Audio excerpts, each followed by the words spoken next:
tinfoil hat. Oh, what the f*** are you guys even talking about? Global controls will have to be imposed, and a world governing body will be created to enforce them. Welcome to Tinfoil Hat. We go deep, homeboy.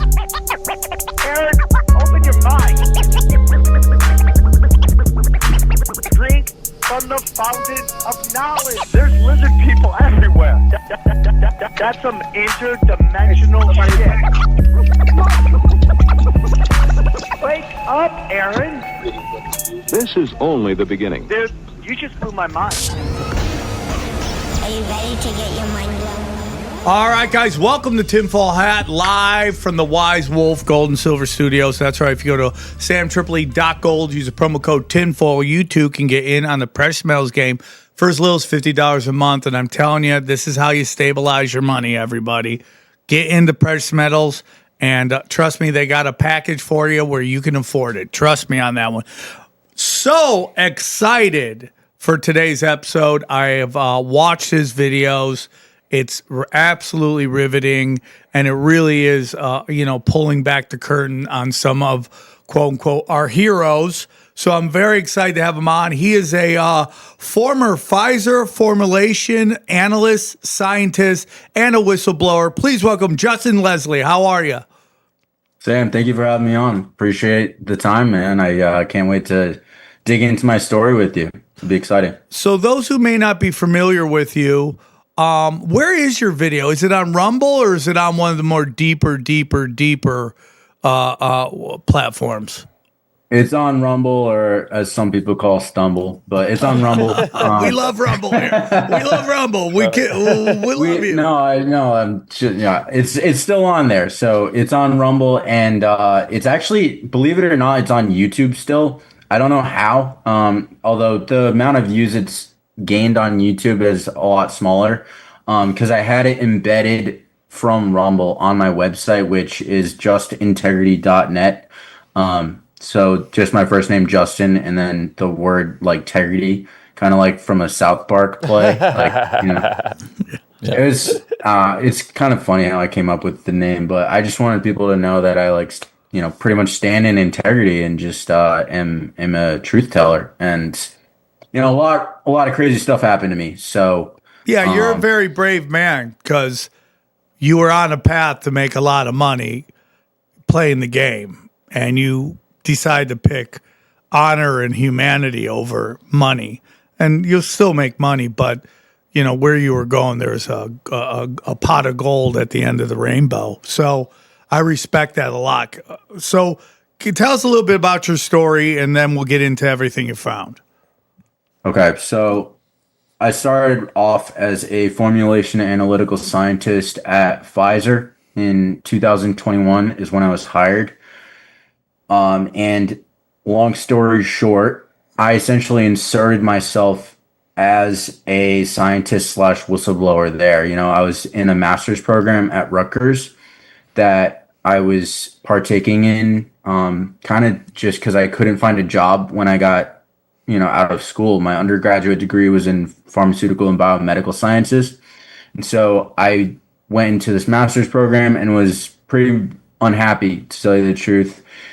And I wanted to see if I was going to even enjoy working in Big Pharma in general. I didn't realize the industry, how corrupt it was. I ultimately wanted to get into Big Pharma / just pharmaceuticals, biomedical science, because I have a rare multisystem disorder that I was diagnosed with at the age of 10 called tuberous sclerosis complex. It's a pretty rare disorder. And ultimately, I think the whole thing is potentially linked to vaccine injury or some form of a birth defect, actually, that may have to do with my spine or something. But that's a story kind of for another day. But ultimately, I worked at Pfizer in 2021, starting in March, and I applied from the master's program. I basically left this master's program when I was extremely unhappy, and I worked at Pfizer for a little over a year. And during my time period working at Pfizer, I reached out to the media group Project Veritas, run by famous investigative journalist, James O'Keefe, CEO.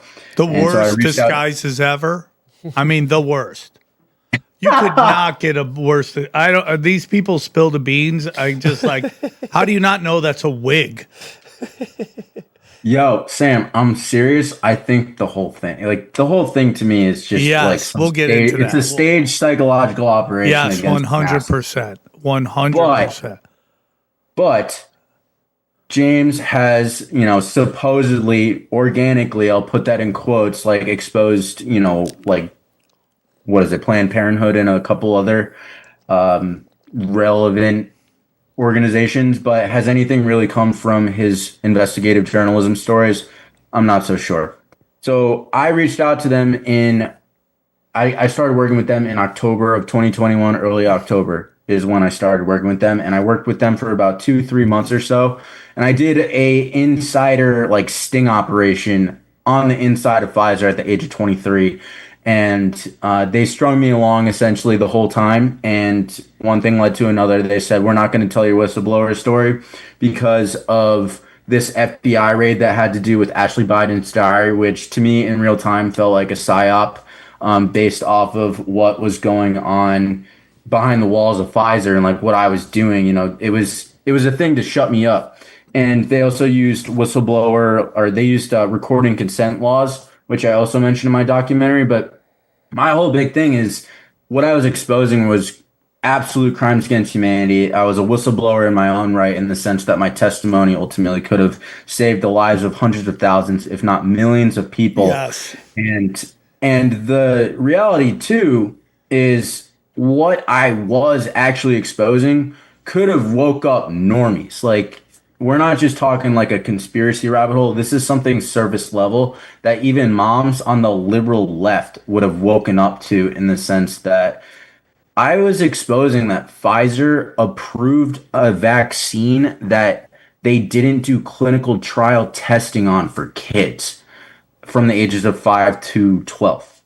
So they had the same formulation essentially, but they did not actually do the clinical testing on this PBS buffer, and they approved the tris buffer. And so this was talked about on an FDA meeting essentially with a bunch of high-end regulators of the FDA and Pfizer, et cetera, et cetera. And my colleague actually brought this up on the meeting, and then I had a private meeting with him telling me that they gamed the FDA, that Pfizer gamed the FDA essentially. And Pfizer and the FDA came together on a bioequivalence agreement that there was, reason to approve a certain vaccine over another based off of temperature and stability.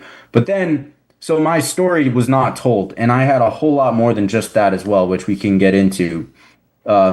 But I basically went to go work at O'Keefe Media Group and Project Veritas. Project Veritas came first. I worked at PV for like 9-10 months or so.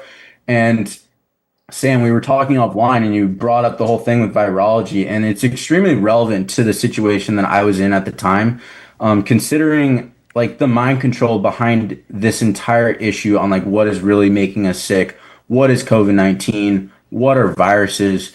And so I was like rapidly waking up to what was going on essentially in laboratories and what's going on with viruses in general. And I was really waking up to the terrain model. And then I was working as an investigative journalist for Project Veritas, and I got their directed evolution Pfizer is mutating COVID story, which is a story that I got on Tristan Jordan Walker, who is in mRNA scientific planning. And he told me, quote, yeah, Pfizer's mutating COVID. It's this thing called directed evolution.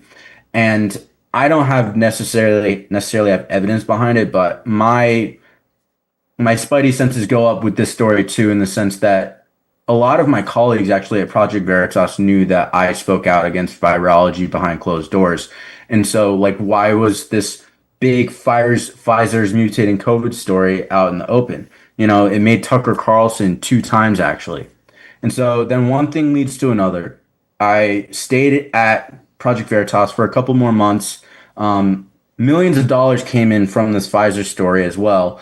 And then, James left the company because of just whatever I don't know. I think the whole thing felt like a charade, honestly, on both sides. I felt like the board and James were both playing like both sides, basically. It felt like a just means to destroy the Theater. company. It's all theater. Yes. And then lastly, I got a couple more stories at O'Keefe Media Group, some which were interesting. And then there were two stories that were shelved also at O'Keefe Media Group that I was extremely unhappy about that I brought up in my documentary.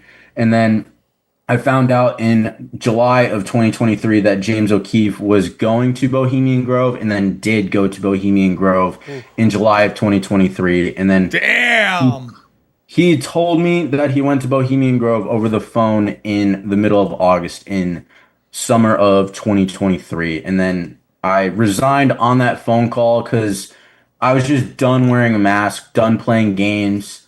I felt like I had all the evidence in the world that I needed, considering during this whole, long monologue I've given you guys, that Jordan Walker story I gave to the world, it also afforded me the opportunity to build rapport and gain some of my whistleblower testimony back in regards to recordings as evidence for what happened with me, because I felt like my story was just pretty unbelievable. Literally even me like believing that it happened, and so I produced a documentary with brother Marty Leeds of Gnostic Academy. And Marty Leeds. We got to get him back on the show. He wrote songs about me to get on the show. I know. I need to get him on the show. He says hello. I'll have Marty Leeds on for sure. I'll hit up the booker. It would be interesting to get us both on, honestly, at the same time and talk about this. But I actually chatted with Marty like less than 2 hours ago. So Marty and I put this together in like 6 or 7 months or so. I put out in March of 2024, and I've been doing my own media blitz. I'm not exactly a big media company or anything. I'm kind of just a whistleblower telling a story to people and looking to wake people up. And what happened to me can really open some people's eyes. So thanks for having me on. No, I'm very excited. So let's start from the beginning. You're in high school. You're obviously into science. You find that you enjoy science, and you make a decision at that point that you want to go into pharmaceuticals. And I wanted to be a pharmaceutical sales rep or like a pharmaceutical scientist of some sort, and I ended up applying to University of Rhode Island.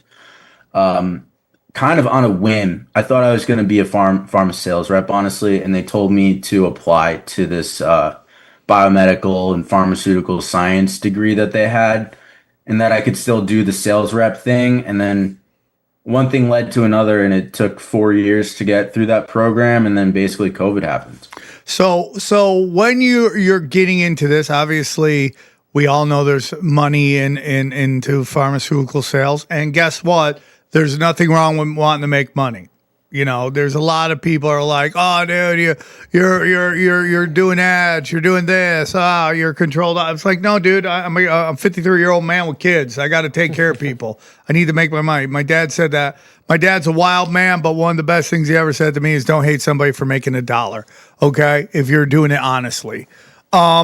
So you go into that, your belief in science and virology and all that stuff. Would you say it's normie, because you kind of brought it up? Liberal moms or progressive moms would open their eyes to this. Is that kind of how you saw the world? I mean, in a way, I would never say I'm like liberal at all. If anything, I was more right leaning. Right, but I mean, but in terms of your belief system into viruses and what the pharmaceutical company is actually trying to do, which is good and help people. I'd say I never believed in vaccines, but I didn't realize the corruption behind vaccines and virology itself until I really got into the thick of it with like COVID. Just woke a lot of people up, and me included. It forced me to really face myself and look myself in the mirror and say, am I going to go into this pharmaceutical industry for the rest of my life, lying to myself, making a pretty penny, but essentially just digging my grave in regards to where my own, divine axis moral authority wants to live, So, there's a very famous comic, not going to say his name. He does a joke about convincing, basically behind his wife's back, taking his kid to go get vaccinated. And it's kind of presented in some way of like, I rebelled against dumb and stuff like that. So, but there is a lot of mothers out there that have this view of vaccines as like it's a must, it's life saving. I don't want anything to happen to my children, and yet they more easily believe that autism and stuff like that comes from genetics. And I'm not saying there is no connection to genetics, but when we take a look at like RFK taking us down from 67 or 77 shots down to 11, like that's a huge win. But like nobody wants to look into like, why are we taking 77 shots through our childhood, and why has that been amped up? And does the fact that they can't get sued and it's just more money for them? It's very weird to me how protective mothers are on certain issues, and then on other issues they're just blind as a bat and they don't even have sonar, right? And like if I told you there was a chance if you go to this particular park, there's a 10% chance or 20%. I don't even know what the rate of autism is yet.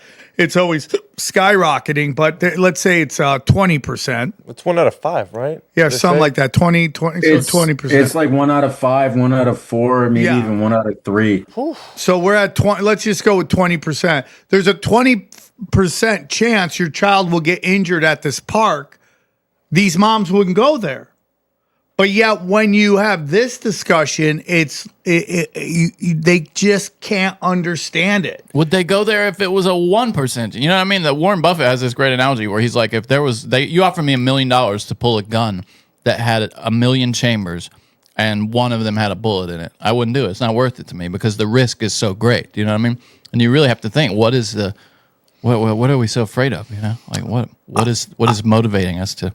There fear, is, right? like there's a big part of the female psyche that is very much concerned about safety. It's the motherly love, and everything's about safety. And, a lot of that is why we've basically nerfed our entire society. That's why you see like adults riding on a bike with a bike helmet on. It's like all this stuff. And, everyone's got to win. Everyone's a winner, all this stuff. So that fits right into it. Like if someone of authority who is presented as someone who wants to save you from sickness, and we live in a very scarcity society and culture where there's only so many days alive, and someone says, I can help you get more of those days, you can extend your life, a lot of people are going to listen, not just women, but men as well. And it's just this emotional blackmail that is done on mothers and fathers to inject their kids with toxic metals. Yeah, I mean, Sam, to me, it's also, you're making great points. It's also generational traumas backed on the history that we've been told about pandemics like the Black Plague or polio, any of these big trigger viruses and bacteria, whatever, that makes people sick over, causing over 1,000 plus deaths. Like anytime people hear of over 1,000 people dying from something, they immediately get scared, shiver up and get scared. And the reality is it's really trauma induced mind control is what it is. And it's something that's fed to us at a very young age. You're fed, unless you're coming in to a holistic family when you're born, that's all about like home birthing and, homeopathy, chiropractic and like naturopathy. If you're not growing up with that, you're going to the pediatrician and you're getting jabbed by, your pediatrician. And the sinister thing here is that you're injecting kids who cannot speak out against something that's going against their will, essentially. They inject kids right out of the womb. That's one of the most sinister things that can happen ever, where, that's essentially an attack on God from my perspective, where it's, you're injecting a baby with chemicals that it does not actually consent They don't to. even have an immune system yet, and you're hitting them with something that is so foreign to this newborn baby.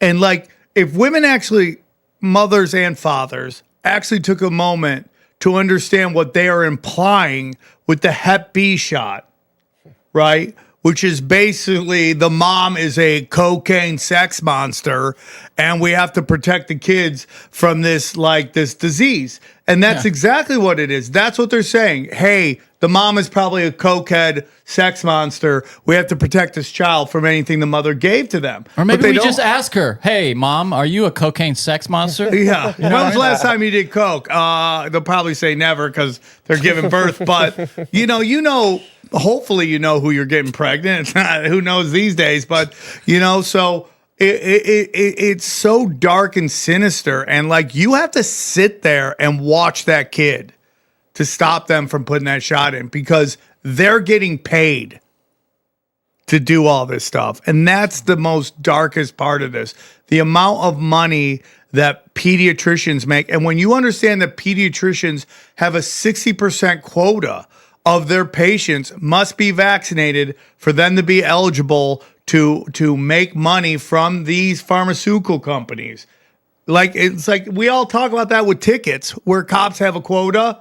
The guy gets so many tickets, and so they're just pulling everybody over, right? Yeah. This is the exact same thing, but nobody talks about that. It's insanity. All right, guys, real quick, you guys know your money is depreciating every day. They're just printing more and more money. If you want to stabilize your cash, one way, and it's exploding, and we've been telling you it forever, precious metals. You got to get into it, dude. And there's no better place to go than our good friends at Wise Wolf Gold and Silver. That's right. Go to Wise Wolf Gold and Silver. Go to samtripoli.gold. And let me tell you a little bit about Wise Wolf Gold and Silver. If you're paying attention, you know that de-dollarization is real. Fiat is fake, and you don't want to be left holding the bag when the dollar collapses. Gold and silver has been money through all of recorded history and are an excellent way to protect yourself from inflation and geopolitical turmoil. That's why I trust my friends at Wise Wolf Gold and Silver for all things precious metal. Veteran-owned and an A+ rating by the Better Business Bureau. No transaction is too big or too small, and you can even roll over your 401k or IRA into physical gold and silver. And if you think you can't afford precious metals, think again. With the Wolf Pack monthly membership program, you can get gold and silver delivered directly to your door for as little as $50 a month. Wise Wolf Gold and Silver also deals in and accepts Bitcoin.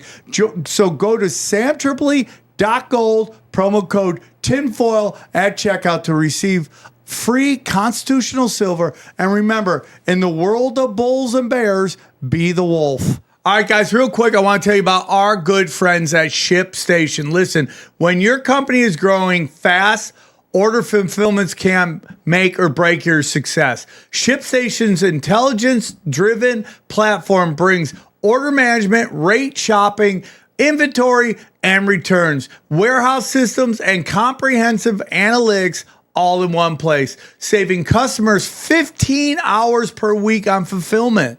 With ShipStation, everything you need to manage getting orders to customers is in one place. Connect to over 200 sales channels. Instead of 5 to 7 disconnected tools, you've got one. ShipStation compares rates across all major global carriers. You're talking the Postal Service, UPS, FedEx, including your own discounted rates if you have those, to find you the best shipping option on every order with discounts up to 90% off. And I can attest to this. I've used it myself. Have negotiated carrier rates, bring them. Keep your discounts, add ShipStation's automation and intelligent features. Set up time-saving automations. Also, you can do that. ShipStation picks the best carrier. As I said, finds you the best rate. It can print labels in bulk, and it even sends tracking updates. Done.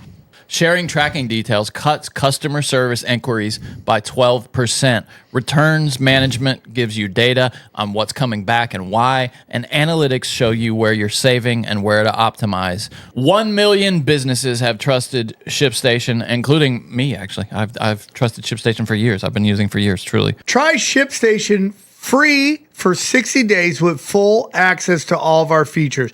No credit card needed. Go to ShipStation.com. Use the code TINFOIL for 60 days for free.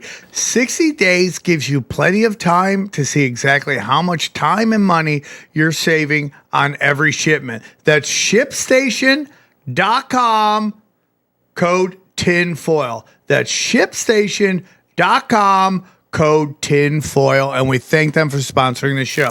I think I've actually elicited ChatGPT, Sam, on the consequences of virology not being real, like being a pseudoscience. And I believe it was in like $4 trillion worth of like a per capita, like whatever the term in Gross natural $4 trillion domestic product. gross capita. GDP. Yeah, GDP. Not a financial guy. Yeah, that's fine. You're cooking with gas. But I would love if you could jump on my Facebook once in a while and just start battling these people that anytime I put anything about viruses not being what we think they are, the amount of toxicity thrown at me. You get it on Instagram too for that. It's surprising because I would think most of the listeners of the show would be kind of on board, but you get a lot of shit. Well, again, going back to Johnny, the story at the Comedy Store where I told you the guy went nuts on me. Yeah. The truth of the matter is he's really scared about what he put in his body, and he's releasing that in anger at me that I'm the bad guy, and so that's why people are like. There's people like Kurt Metzger, who is like the best of the best, a supercomputer of conspiracies, isn't ready yet to go to the no virus place. And it's just crazy. So when you get into the plagues, okay, can you go a little deeper into that for some of the newer listeners who haven't heard us talk about that? Like why the plagues are a psyop? I mean, the easy one to explain is the Black Plague, where they say it's, I forget the virus name. You can go look it up, what they're claiming. But ultimately, it's something that happened around Poland, right? And then there's it was ultimately just infestation with mice and living conditions was what was causing people to die. And so the explanation for why people get sick in large amounts has to do with the terrain, and the terrain is essentially just your body, and think of your body as nature. So when you're exposed to filthy conditions like rats and fleas and, crap in the streets, for example, you are going to get sick. Your body is going to look to detox. And so that's what sickness and illness ultimately is. And when living conditions are not optimal, that's where we can see things, expedite in regards to deaths. And for COVID, for example, the invisible virus wasn't out there. It was more or less, they locked us into our houses for 9 months or so, told us not to talk to grandma, not to talk to anybody, induced fear on the population, had us wear masks. And then they also just implemented all these 5G towers that cranked it up. Questioning. And there's the chemtrails that kind of popped up out of nowhere. I don't really remember if they were out there before 2020, but I mean, anybody who's paying attention and is a critical thinker or a so-called conspiracy theorist is looking at the sky and can acknowledge that there's lines that just stay in the sky and then disperse.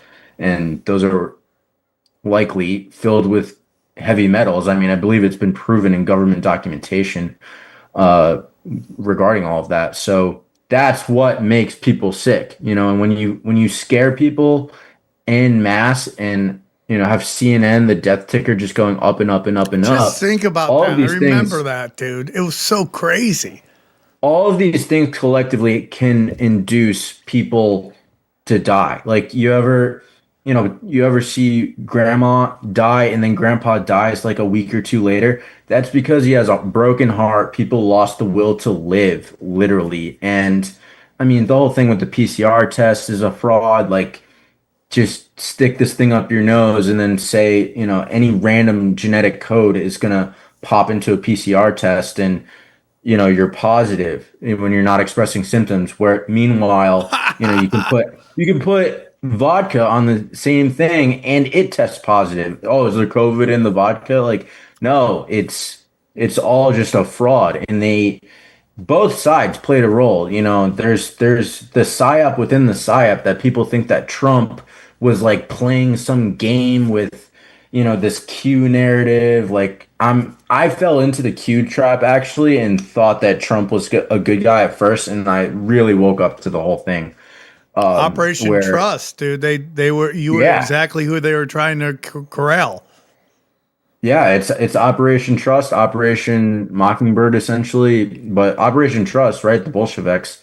Once I dug into that, I was really, you know, my eyes woke up to what was going on with Q and everything else. And you know, even in my documentary, there's people that were connected to Q Anon or whatever you want to call it.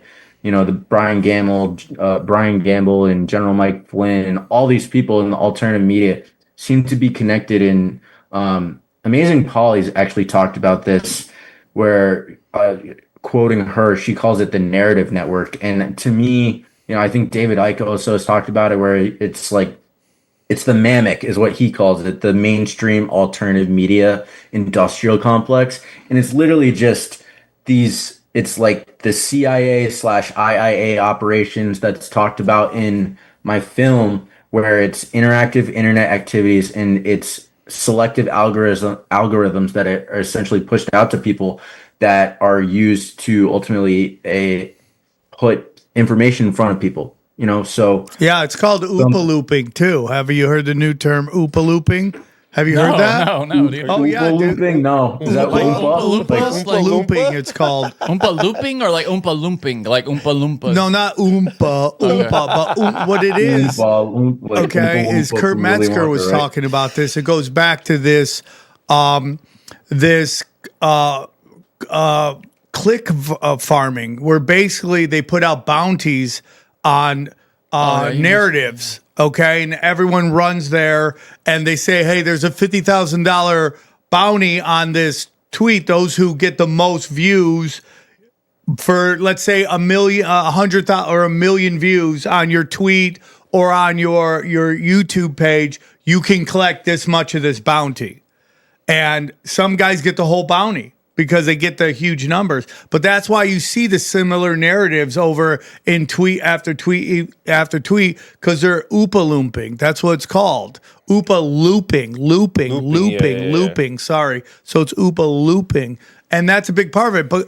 But real quick, going back to the sickness, you know, it's like poor health and stuff like that. It's also anxiety. You said anxiety, excuse me. Eating bad, getting no sleep, stress, which could be anxiety, but stress. And that's why, like, a restaurant, let's say they have a slam Saturday night, everybody the next 2 days is sick. And they're like, oh, virus got passed around. It's like, no. Everybody was railing it, redlining it, and they were stressed because the restaurant was packed. And then you also have this thing where, like, if one person's feeling bad, and someone's immune system's down through anxiety, being tired, not eating well, they can basically kick off your immune system like that, and that's how it spreads to everybody because their immunity is down. It's not a passing of a virus; it's that everyone is stressed out and they're all working in the same environment, and that's how it happens. And it's also that they're so smart and they're so evil, dude. They studied our cycles. Right? And if you look at animals have a mating season. That's when they all mate together. Right? So we have a season a certain time where we all detox our toxins out of our cells. And what they did, they labeled that flu season. Oh, it's flu season, everybody. Everyone's getting the flu. No, we're all detoxing our toxins out of our cells. And then it's like run and grab your flu. Everyone I know gets the flu vaccine. Gets sick. I give it to you. You're spot on for the most part. I know people that talk about the terrain model and they don't call it an immune system anymore. They simply just call it your terrain. But other than that, I fully believe what you're saying is a fact. What they'll call it instead of an immune system is the biofields, which if you look into the work of Eileen McCusick, she's a sound healer. There's like she has this theory essentially that there's like 12 waves of energy around our body, and that is ultimately what could be the explanation for contagion as we know it, in and or shedding, which has to do with this COVID vaccine, because no one will deny that, I know people who have shed on people before, in the sense that they were vaccinated and sat next to somebody and then their menstrual cycles linked up. That is an explanation for what the biofield theory ultimately could be over what the germ theory is. And there's the contagion studies that have been done. There's been over like 200 contagion studies. Tom Cowan and Jacob Diaz and all these people in the Terrain camp, Liev Dalton, Alex Zek, all these people have spoken about this. Daniel Roytos as well. They all speak on the fact that contagion has never been proven itself. So that applies with viruses as well as bacteria. And so it really forces you to look at what's going on inside your body internally. And one other thing that could ultimately talk to what contagion is Veda Austin's work, who she works on structured water, where she's done like egg experiments, and she does water freezing experiments where she'll freeze water and speak to it. She'll speak poorly to it, or she'll say she loves it, for example. And the water that she speaks poorly to shows up in a sort of negative. It's hard to explain. You really have to kind of watch her work, but it shows up in a grayish and weird looking picture, shows up in the ice essentially. And then when she says "I love you" to the ice, it shows up like with hearts or with this free flowing wave energy, and it just goes to speak on how we're 70% water. When you're treated optimally and you speak love into your life and love to your neighbor, they are going to have better health outcomes. Is the theory essentially with all of this. And it's been done with eggs, where there was one egg that was like vaccinated or had antibiotics and all this nonsense going through its egg cycle with its mom, with like crappy corn that the mom was eating essentially. And then there were all these other like grass fed or, pasture raised eggs essentially that were really healthy. And when you freeze those eggs, the bad egg froze very poorly. It looked like crap, a lot of gray, a lot of nonsense, and then the other eggs looked great. But when you put that one egg around the other eggs and then freeze them, they change the coherence in that one egg. So it can really speak to what was happening during that time period. And I'm not making positive claims, but people will ask, oh, if it's not a virus, then what is it? Well, it could ultimately be the fear-based propaganda that you were exposed to for like 9 months to a year plus, along with wearing a mask and being told that grandma's going to die. That's why you got sick. And it's just everybody else around you is in that bubble. So that's why states like Florida and the southern states too, I think, had better health outcomes because they were not buying it as much, whereas the Northeast and New York, I'm from Connecticut, like all those states were really into the propaganda, because they were left leaning. All the MAGA crowd, the Trump supporters, and those that are complete anarchists against the system itself are the ones that weren't taking the shots or wearing masks. Isn't it weird? I don't know how much you fly lately, but how the number of people wearing masks seems to have ticked up. Yeah. I flew a month and a half ago or so, or like like 2 weeks ago I flew. Yeah, and people, there were 3, 4, 5 something people with masks on the plane when, I felt like it dropped to 0.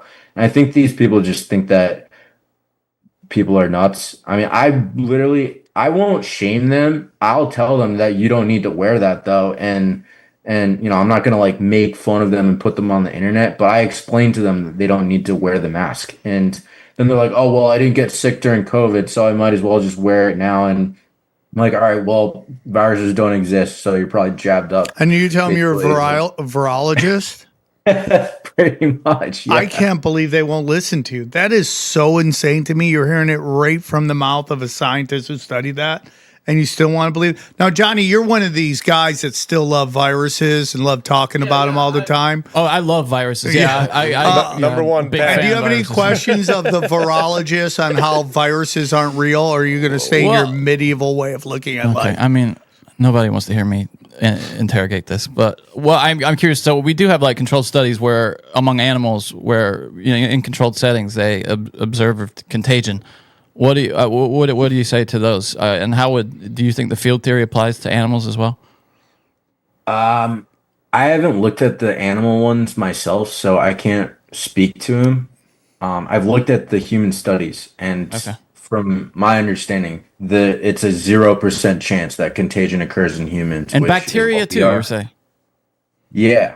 Yes, 100%. And I mean, the explanation in regards to virology, it links a lot back to the 1954 Enders paper with cell culture and cytopathic effect that occurs where, you essentially take human snot and you put it into a cell culture plate, and then you're assuming that there's a virus in this snot, and then you start treating it with like antibiotics and fetal bovine serum, and then cells die, and then you're claiming that the virus is what killed these cells.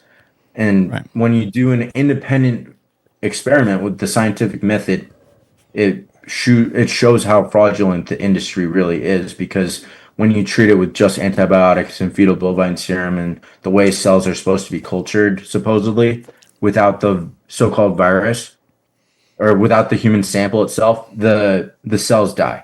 And so that's science for you.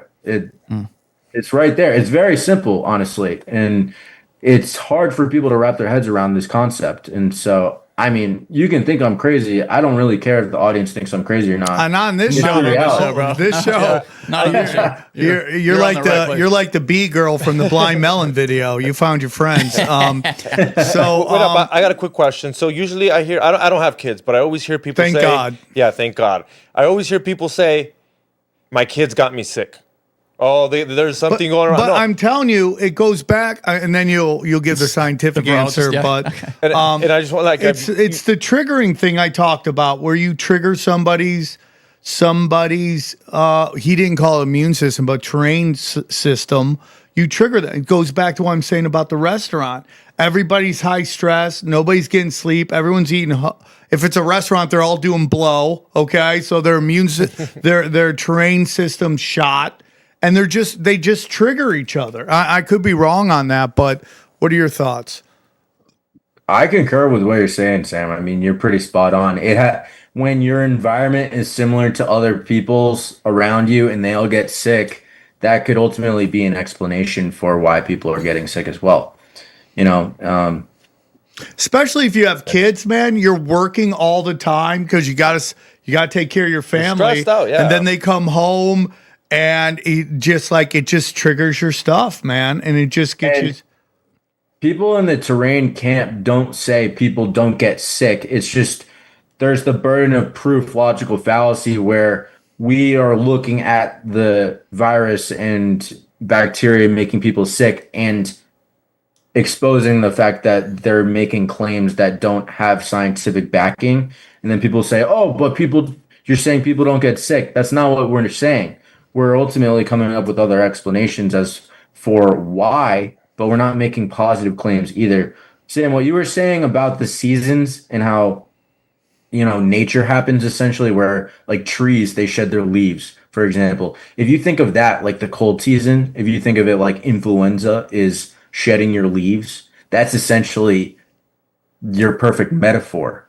Trees go through their seasons and then their leaves grow back. If your lungs are shedding certain mucosa or whatever nonsense has been accumulating in your lungs over the last several months, and you're going into like a hibernation mode or whatever during the winter season, because that's what nature is telling our bodies to do, there you go.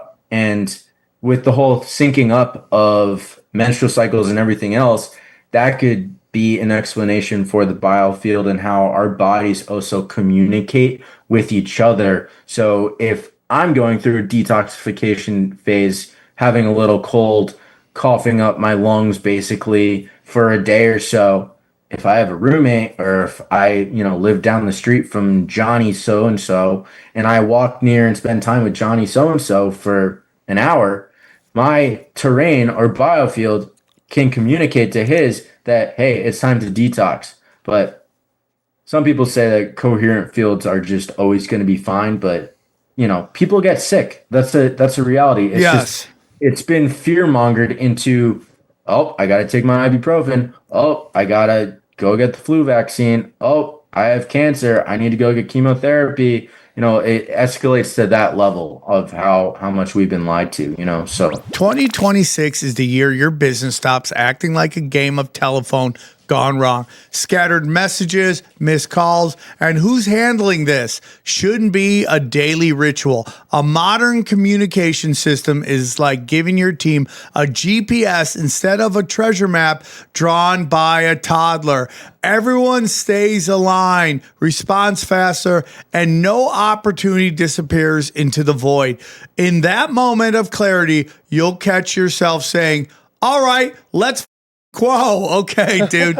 And that's why today's episode is brought to you by our friends at Quo. QUO, the smarter way to run your business. Quo works wherever you are, right from an app on your phone or computer, and lets you keep your existing number. You can add new numbers or teammates in minutes. You can sync your CRM and rely on seamless routing and call flows as your business scales. And Quo isn't just about the phone system. It's a smart system. Quo's AI automatically logs calls, generates summaries, and highlights next steps so nothing gets lost.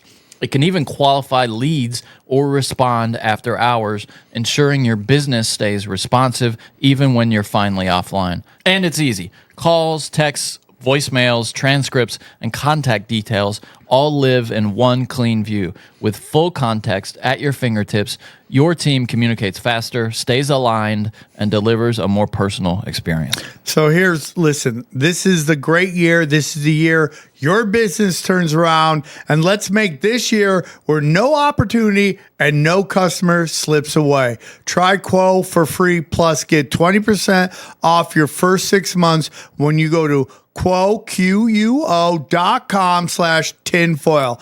That's QUO.com/tinfoil. Quo, no missed calls, no missed customers. So there's something called Cox postulates. And then supposedly after that, when they couldn't prove a virus, they came up with, and I don't know the exact term, but for some reason, I think it's Rivers requirements or something like that, that really, really changed the way in which we decide whether there's a virus or not. Do you have any clue of what I'm talking about?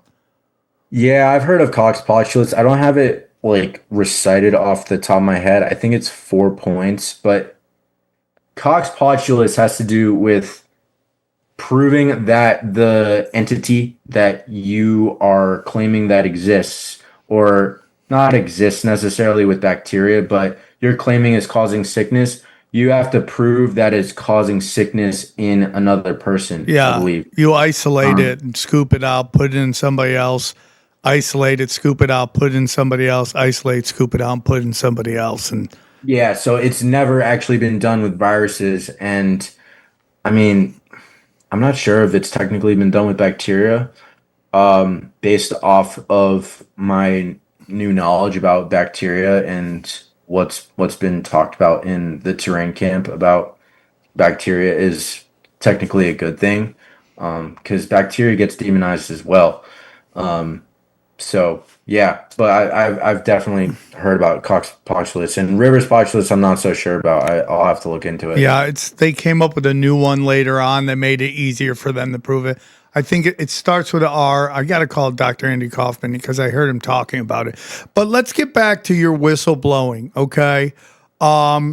You had experiences with mRNA vaccines. Now, what is there any different type of is there vaccines and then mRNA vaccines, or are they all mRNA vaccines? I mean, to tell you the truth, my perspective right now is that whatever this mRNA vaccine technology is it's essentially a toxic poison bomb. It's something that's going to wreak havoc on your body. It's going to potentially cause cardiovascular issues and or some sort of psychological issues where, I mean, people that take the vaccine, they're so far detached from God and the truth nowadays, as well as, you know, extreme circumstances like Guillain-Barré syndrome, where you can't walk for a few days, and I mean it's caused people to just have long-term effects as well.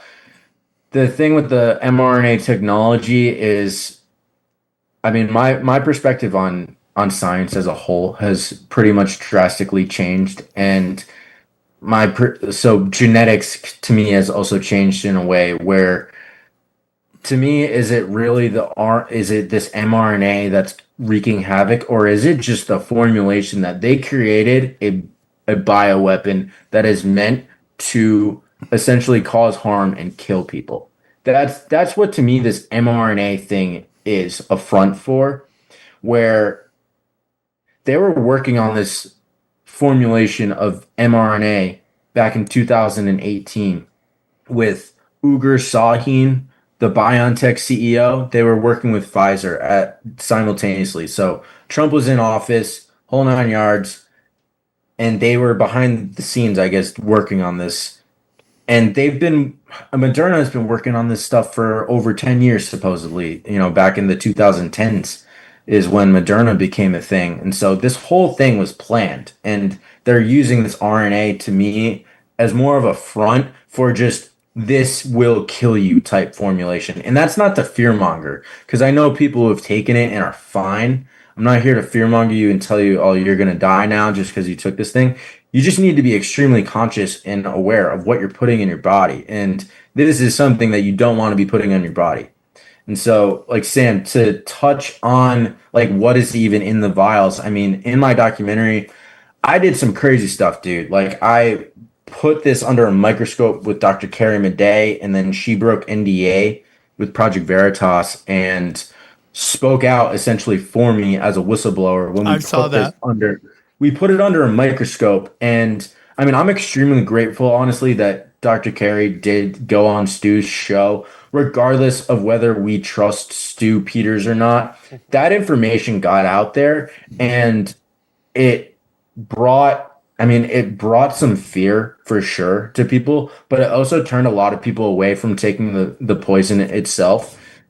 I hope, at least. That's the way I look at it. And what she did is she just took pictures from the Pfizer vials and put it on a show. And then there was the Johnson & Johnson vials and then the Moderna vials, which I watched all of these with my own eyes and, cross my heart, hope to die. Like, what she put on the screen on his broadcast was what I witnessed. And like, some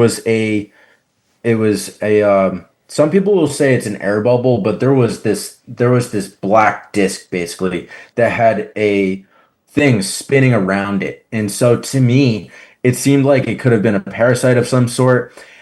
And from my friends and experts that I talk to in the naturopathy and terrain worlds, they say parasites live in vaccines. And so it's not shocking to see something like that necessarily to me. And just to inject those types of things into people is a bit sinister. And I also have a unique perspective on parasites in the sense that they're not necessarily the thing that's causing cancer or disease in you. They're actually more of a cleanup crew, but they follow the heavy metals, which is what this graphene oxide substance ultimately is, as well as whatever other toxic heavy metals and polyethylene glycol is in these vaccines. And so 100% Carrie Madej said that there were graphene-like substances, or it was graphene oxide, and she just couldn't fully identify it under the microscope. And so we looked at those 3 vials, and I actually brought mRNA flu as well as self-amplifying RNA flu vaccines just to see if there was a difference in the vials on what we were looking at. And those vials, actually, the mRNA and saRNA, looked even a little bit more scary in a way, or more like there was like spider webs of these like tentacles almost across this microscope screen. And just I was like fearing for my life basically at this point. I'm like, oh my gosh, I'm exposing this crazy neural network is what she called it. And to me, it's not necessarily like microchips are being like put into people's heads from the vaccine. It's more of an explanation for what could be self-assembling in regards to the cardiovascular trauma that is happening in people where, embalmers have pulled out big, huge Calamari. rings. Yeah, calamari is what you said. Yeah.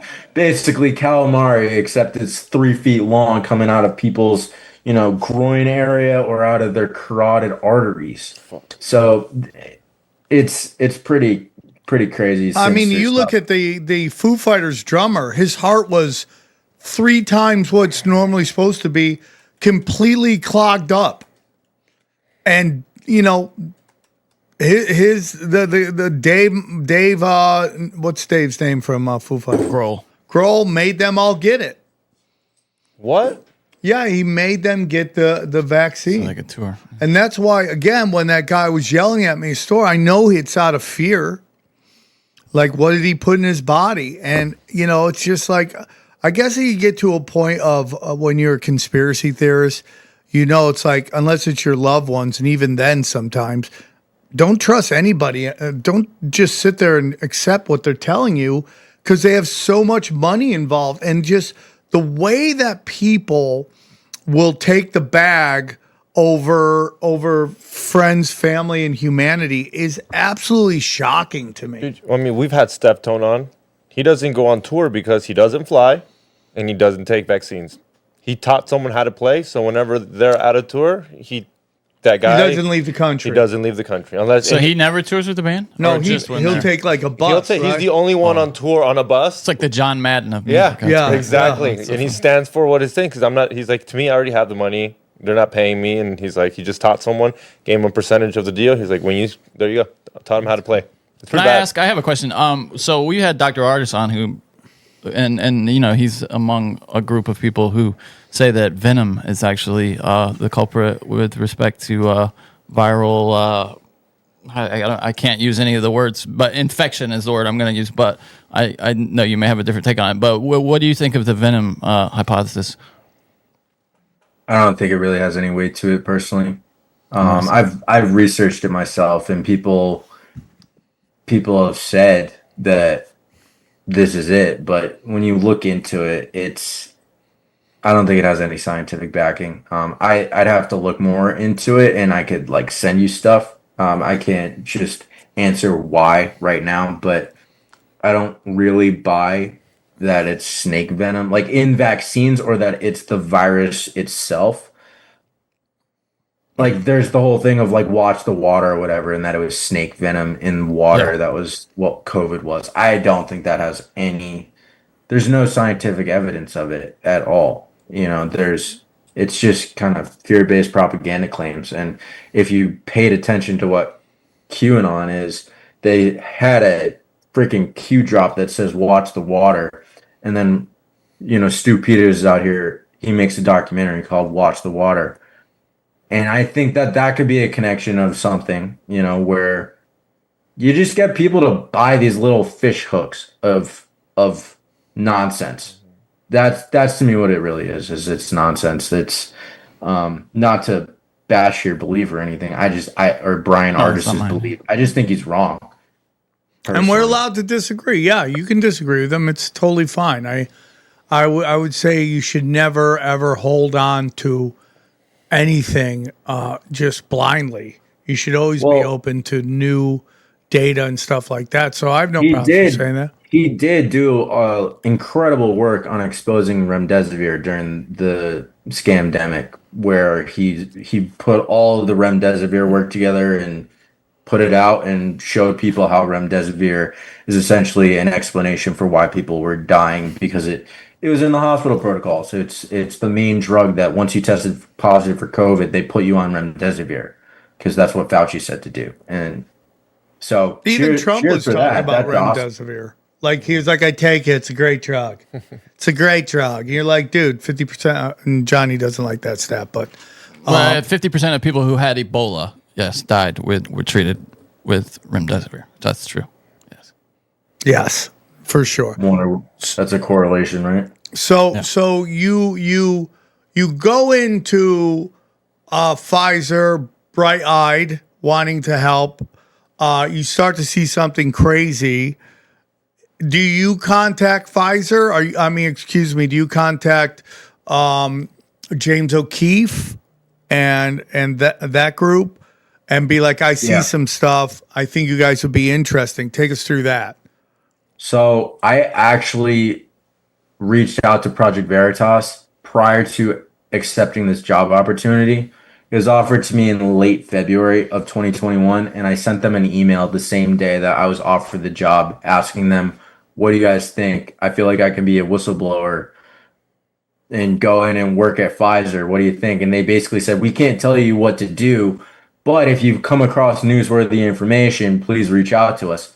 And so you went into Pfizer with the idea you might see some shit and expose it. So what made you think that? Sam, it was March of 2021, so vaccines were already going into people. Like most people that wanted to be double jabbed or the elderly, the elderly that got early access to the vaccines were already pretty much double jabbed. So it's not like I worked on the vaccines prior to the rollout even happening. I got there a little late in the game, so I couldn't have prevented, anything up until I got in the doors, which was early March of 2021 is when I moved to Boston. And so like you're saying, I reached out to them prior to even taking it. And to me, it was just God winking at me, like saying, hey, bud, you got to go. You know what's up with these vaccines. You know that they're killing people. Go see it for yourself. And I did. And so it took me 5 or 6 months really to actually start working with them though. March, April, May, June, July, August, September. So 7 months, basically. The end of September, 7-8 months is when it started to help. They wanted to actually work with me. And I had reached out to them in August. I got on the phone with them one time and they didn't really budge. And I think that's ultimately because of the recording consent stuff that they turned away at first. And then they wanted to work with me again, which to me, they never brought up recording consent law. And then they brought it up as an issue as why we're not going to tell your story after they had me work for them for 3 months and supposedly spent like $1 million or $2 million something dollars on this investigation on Pfizer. That's crazy. So yeah. And there's receipts for that. Actually, I don't have them like saved anywhere, but they are brought up on an interview. Can you describe your work briefly when you were there? What? Because we hear that title and I don't know what it means. It's confusing. Formulation analytical scientist essentially means that I was working on drug formulation. So I was working on the specific ingredients of what was in the vaccine, or my team was at least, and I was an analytical scientist, and so more or less, people would hand drug product to me, this so-called vaccine or researched vaccine. So they would come up with different formulations with different ingredients.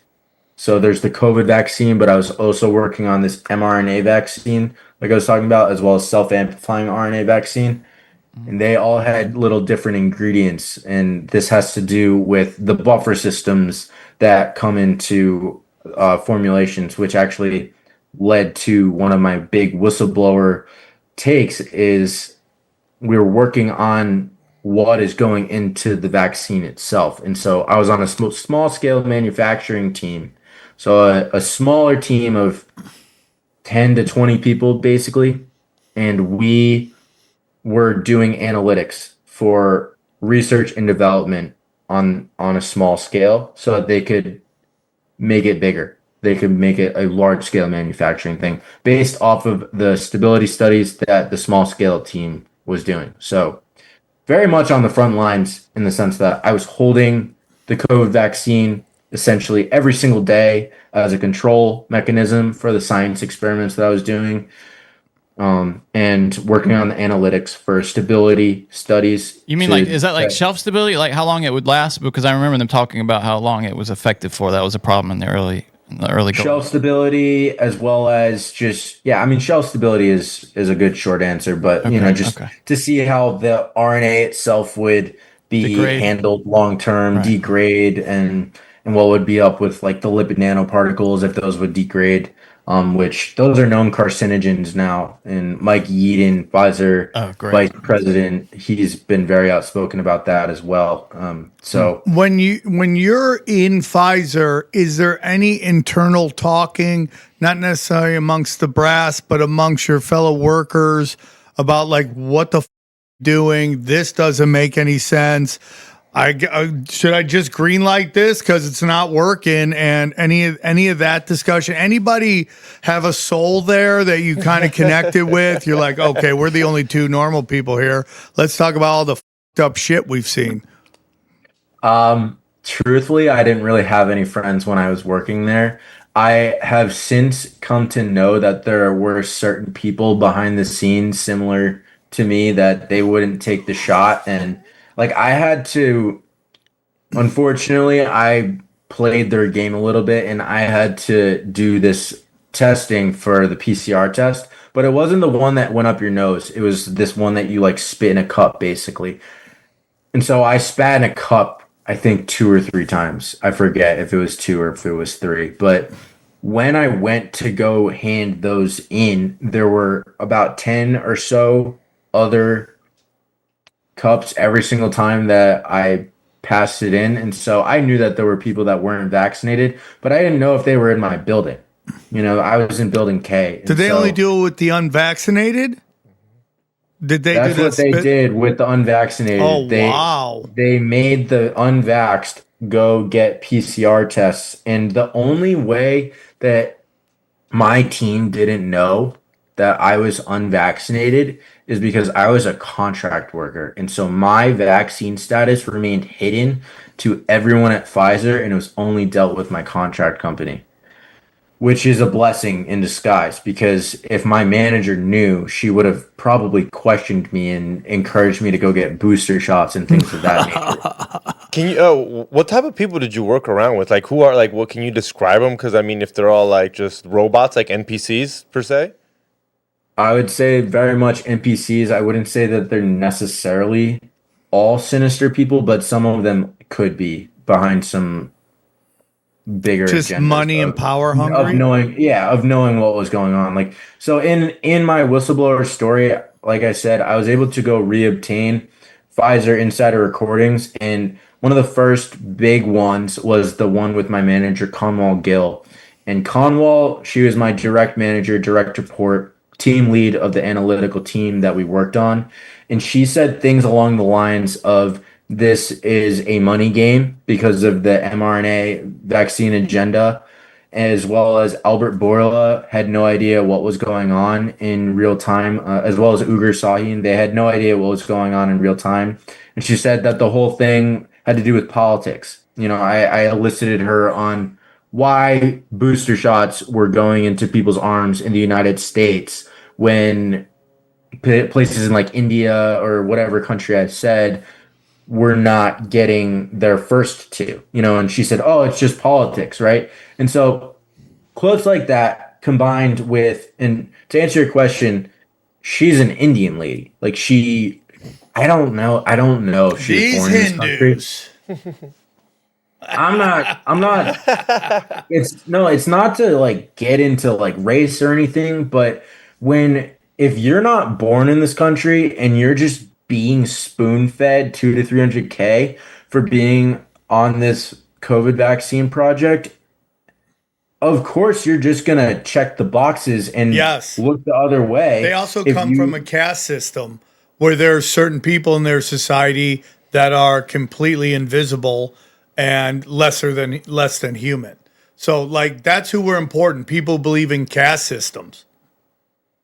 Yeah, and so Conwell said those things. Ramin Davari, he said that, you know, I elicited him on it's an interesting conversation to say the least. He created a metaphor on vaccine deaths and injury, saying that Pfizer is like a chip company, and when you speak out against chip companies and how their chips aren't good for you, are you going to get mad? Of course you're going to get mad. And then he basically said, people eat chips all day and you're going to die, and nobody's talking about that. And so that creates a metaphor technically for people who are taking vaccines all the time and they're going to end up dying because it's not actually good for them. Oh, wow. I never thought about that. It's like a junkie. Yeah. So there's that metaphor. And then there's the Nick Warren information, which he's a Pfizer vice president of biopharmaceutical science, where he went on the FDA board for the 5 to 11-year-old vaccine approval. Unbelievable. And he said to me behind closed doors that he gamed the FDA based off of the formulation system that was approved during this FDA meeting. And they're all ex-Pfizer people, right, on the FDA board or other pharmaceutical companies. Yeah, they flip-flop, basically. That's what they do. If you work at the FDA, you're going to go work at Pfizer and vice versa. Pfizer, you're going to go to the FDA. They're all buddies. And Pfizer and the FDA, the story really is the fact that Pfizer and the FDA came together on a bioequivalence agreement and approved a vaccine, the phosphate buffer saline, which can only be stored at minus 80 degrees Celsius, whereas the tris buffer can be stored at minus 80 degrees Celsius as well as 2 to 8 degrees Celsius, which is a walk-in freezer / refrigerator temperature, which is way easier to use. The issue regarding these formulations is vaccine A, the PBS one, was tested on kids and adults, whereas the tris buffer was not tested at all. And they used a bioequivalence based off of the fact that the formulations were almost the same, except they changed the buffer on the last step and said, oh, well, everything else is the same, so let's just approve this guy because it'll be easier on us. And to me, that was fraud. And then the fact that Nick Warren told me that he gamed the FDA because he was asked about this during the FDA meeting and he danced around it. And then they just ended up approving it at the end. So it was public information, yes, but who watches an 8.5 hour long live stream on this FDA approval? Not a lot of people. And not a lot of people fully understand these types of things, especially when they're inserted for a minute and then it just goes right over your head. And so he told me he gamed the FDA in a private meeting, and there was a lot of other stuff that was said in that meeting, but that was the most bombshell thing that I received for sure. And I gave this information away to Project Veritas without backing it up myself. I was a naive 23-year-old kid, basically. And the reason I didn't do it is because I trusted these people so much based off of how close we were working together. And I didn't think that there was no way that they were going to not release this information. And so I sat down with O'Keefe on December 4th. Before we get into that, because I do want to get into your journey with dealing with James O'Keefe, something I found very interesting is that you said that the company that created the vaccine, which we could go at the highest levels, they could believe this, and this is what I believe it is, a bioweapon, right? Let's just say that they made their own people take it. Now, is that a level of psychopath? Because we see all these people dying from turbo cancer. That's something I never heard before. Before vaccine, did you hear turbo cancer? No, dude, no. That's a last 5-year term. And then we start seeing the head of Google, she took it, Susan Wojcicki or whatever her name is. She took it, she got turbo cancer and she died. So Crazy. it's super interesting to me that even the lie they perpetrated on their own to their own employees, and then the elites. This is a woman at YouTube who censored, vaccine injury, the negative side effects of vaccine. Well, actually, COVID was, and in the end, it bit her in the ass. They made her take it too. So it's like, is anybody safe? I don't think anybody's safe, but I do think that they have water vaccines. You mean placebo? Yeah, like the one they gave Biden. You're not. What if he just starts having a seizure? They think that they gave a lot of athletes that too. Yeah, it was just and some got real ones and still had nasty side effects. But what's your thoughts on that? I think it's entirely possible that there was the saline in anywhere from 40 to 60% of these shots, and then there were ones that were probably ticking time bombs in a way. And then there were ones that were meant to kill you within a week or so of taking it. Because I used a real world situation on eliciting that guy, Ramin Davari, who's Conwall's boss. I said, my mom's friend's mom or aunt died in the bathroom after taking the Pfizer vaccine like 4 hours prior. She just collapsed in her bathroom and died. I brought this up to this guy, and he said, "Yeah, it's not our job to worry about that. Like, people die." Oh my God! God! That's serial killer shit. It's horrific. Why do you think they let them take the J&J off the market?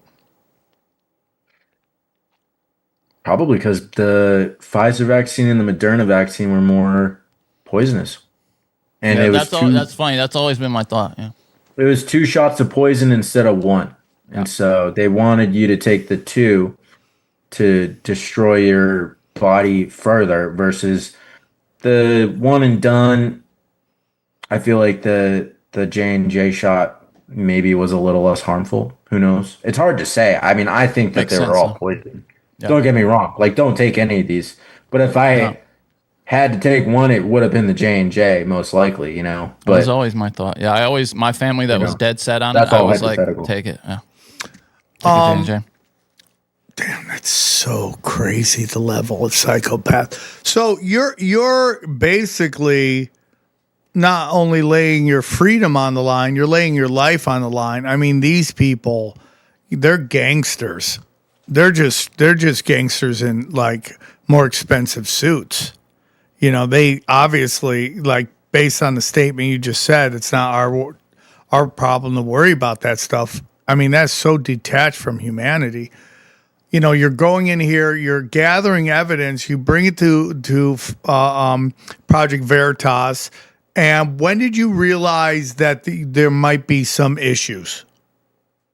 It was around Thanksgiving time of 2021, which was after I had obtained all this information, where they just kind of kept stringing me along, telling me like, "Oh, get ready for an interview. Like, it's going to happen. Just stay tuned, stay tuned, stay tuned." And then after Thanksgiving, it was like December 1st, I got a phone call and they told me, "We're not going to tell your whistleblower story," because they were too worried about the FBI raid and these recording consent laws, which to me, it's like, why didn't you tell me in the first place? And it's such a breach suspect too, dude, because if they're worried about recording consent laws, how are they getting all these guys to give up all the family secrets because they want to bang somebody? Were you in a different state, or is it because you weren't in public? What was the... It's because of being in the state of Massachusetts. Okay. They provided me with these cameras. And so there's a large gray area into what was going on, and they were complicit in giving me these cameras.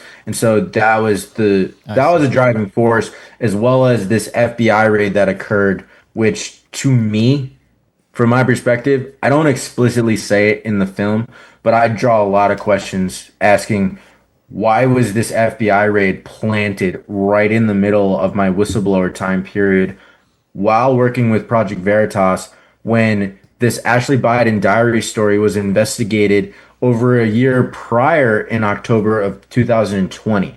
They got raided by the feds November 4th and November 6th. And then O'Keefe goes on Sean Hannity And meanwhile, I'm doing this, expose on the microscope. So Stu Peters went viral with Carrie Madej, saw hundreds of thousands of views across potentially multiple platforms. At least on Rumble, though, it got up to like 700,000 views. So a decent chunk. And she literally said, Project Veritas is working with the Pfizer whistleblower. Stay tuned. And basically spilled the beans. And then, boom, a week and a half later, got raided by the FBI. Where are you really going to tell me to my face that this is to do with Ashley Biden's diary? Come on. Like, at least, like, let's ask some more questions here. And then they offered me a job. They said, but we can offer you a job because you're good at this and we know you don't want to work at Pfizer anymore. And I pleaded with them, guys, kids are going to die. People are going to die because you're not going to tell the story. And then I stayed at Pfizer for 4 months. And then I took the job because I was just praying. God told me, like, I was praying to the Holy Spirit, and Jesus told me, go work at Project Veritas and get your Pfizer story back, because there's no way that anyone's going to believe you without getting this information back. So that's what I did. What do you mean? So you didn't have copies of it, or you just had to get back for them for the sake of just being able to control the narrative? The recordings that are in my documentary with Kamal Gill and Ramin Davari, the evidence, like the undercover footage, you can tell it's undercover. One's with a coffee camera and one is with a button camera. They're inside the walls of Pfizer. I resigned from Pfizer without that footage. And I went to go work at Project Veritas, and I reobtained the information because I got the Jordan Tristan Walker story from getting the biggest story of Project Veritas history. And then one thing led to another where I built rapport. And then like 4 days after that story, someone sent me my footage back. Nightingale, actually. Her name is Nightingale, Alicia Gamble. She sent me the footage because James O'Keefe was considering telling my whistleblower story after I got the undercover sting on Jordan Walker. So that's how I reobtained my footage, essentially. And that was all God. Like, that was a divine intervention from God. I can't say anything other than that on how it all happened. Do you believe that Project Veritas is controlled opposition Project Monarch? In some way, shape, or form, 100%. Yeah. The way my story played out, it has to be. The way James O'Keefe acts, like you were saying, like with the costumes that he wears, with I mean, they're so bad. They're so what's bad. going Bobby on. Valentine, when he came back, remember Bobby Valentine got ejected playing for the Met, coaching the Mets, and then he came back out with just a mustache on and said at the end of the bench, that's like it's comical. I mean, it's like so. I mean, with the going to Bohemian Grove is the ultimate cherry on top of everything. I mean, that's the cherry on top that I needed to tell this story for sure. I mean, he always smelled like a rat, and I never trusted him the day that he said, I'm not telling your whistleblower story, because his reason was he wanted to protect Project Veritas, in that I was going to go to jail, was what he was going to say, is what he was telling me. And to me, that's foolish. Like, I already had done the deed and I had the evidence, and it was evidence exposing Pfizer for legitimate crimes and fraud against humanity that people would have woken up to and wouldn't have taken this vaccine. And to offer me a job, it was a breach of the contract that we originally signed, of a contributor agreement. And then he offered, you're good at this job, so come be an investigative journalist for us. I think you can help us. They baited me to leave for sure. I mean, I went to essentially go investigate them. This is counterintelligence, is what it is. The reality of the situation is it's counterintelligence. And I've been told behind the scenes that this is connected to Blackwater, Eric Prince. This is connected to potential CIA, NSA, DARPA, the whole 9 yards. This is like government infiltration of the alternative media. And so the conspiracy theorists that are questioning alternative media talking heads are right about this. How did he defend going to Bohemian Grove? You said you talked to him about it. How does he defend that? He didn't record there, right? I'm going undercover with some gay lizards. Did he I mean, we could play it if you guys want to listen to it, but he literally said, listen. Oh, yeah. Oh yeah, can we play it? Because it says like I googled and it says based on the provided searches, there's no evidence of him mentioning it. Yeah, let's hear. You guys right. can. I just said it. I requested it's to good. Let It's him good. share. do it, XG. Stop it. It's good. Here. Stop. XG works for Pfizer. He doesn't want this to get out. Is that it? You guys see? Yeah. Did you hit share sound too? So it's towards the end where the whole conversation is played, so I'll just skim to the end. But basically, Right let's there, go. probably something Let's right play it right here. Here, this is good context actually, and you guys, we can chat about it. Being invited to. You guys hear it? Yeah. Yes. You might want to start a little earlier, just a tiny bit earlier, just like seconds earlier. He looks like a game show host from the 80s, I think. Mm-hmm. She left. Julie Tranwell had brought up to me that she had found evidence that James was being invited to the Bohemian Grove. James told the team that he was... Guys, I will be unavailable, unable to even look at my phone from July 20th to the 27th. While I'm gone, I expect this team post every day on my Twitter account, have videos ready to go each and every day while I'm gone. We cannot just go 10 days dead silent. The very time James was going off grid was the exact week of the encampment at the Grove. Knowing that James was alleged to be headed to California for the secret gathering at the Grove, prior to his trip, I set out to corroborate my story completely as best as I could. On August 1st, I obtained a photo of James O'Keefe's tent slip next to his book, American Muckraker, when I was at his house in North Vale, New Jersey. Carrot Top hooked me up by throwing the tent slip directly in my direction while I was working, and I proceeded to take a picture. Yeah, there it is. Says it. Monte Rio, California, Bohemian Grove camp. This says Ty Benders, and then this says Mr. James O'Keefe. And then Tide Bender. What is that? Is that like one of their... these code it's one of the camp names. O'Keefe got O'Keefed. I love this. It's like one of those like everybody's on their different camp. I'm sure they had different camps, different rules for different fools. James was supposedly invited as a guest, or maybe he's an unofficial member of some sorts, but Charlie Kirk and Tucker Carlson also were supposedly there. I don't have evidence of that, but that's how deep these media groups are going. But let me keep playing. I just wanted to pause it so you guys could like acknowledge the ticket because it was nice and close up. For those listeners, there's a book, then there's a letter. There looks like a small drive, I guess that is a black drive.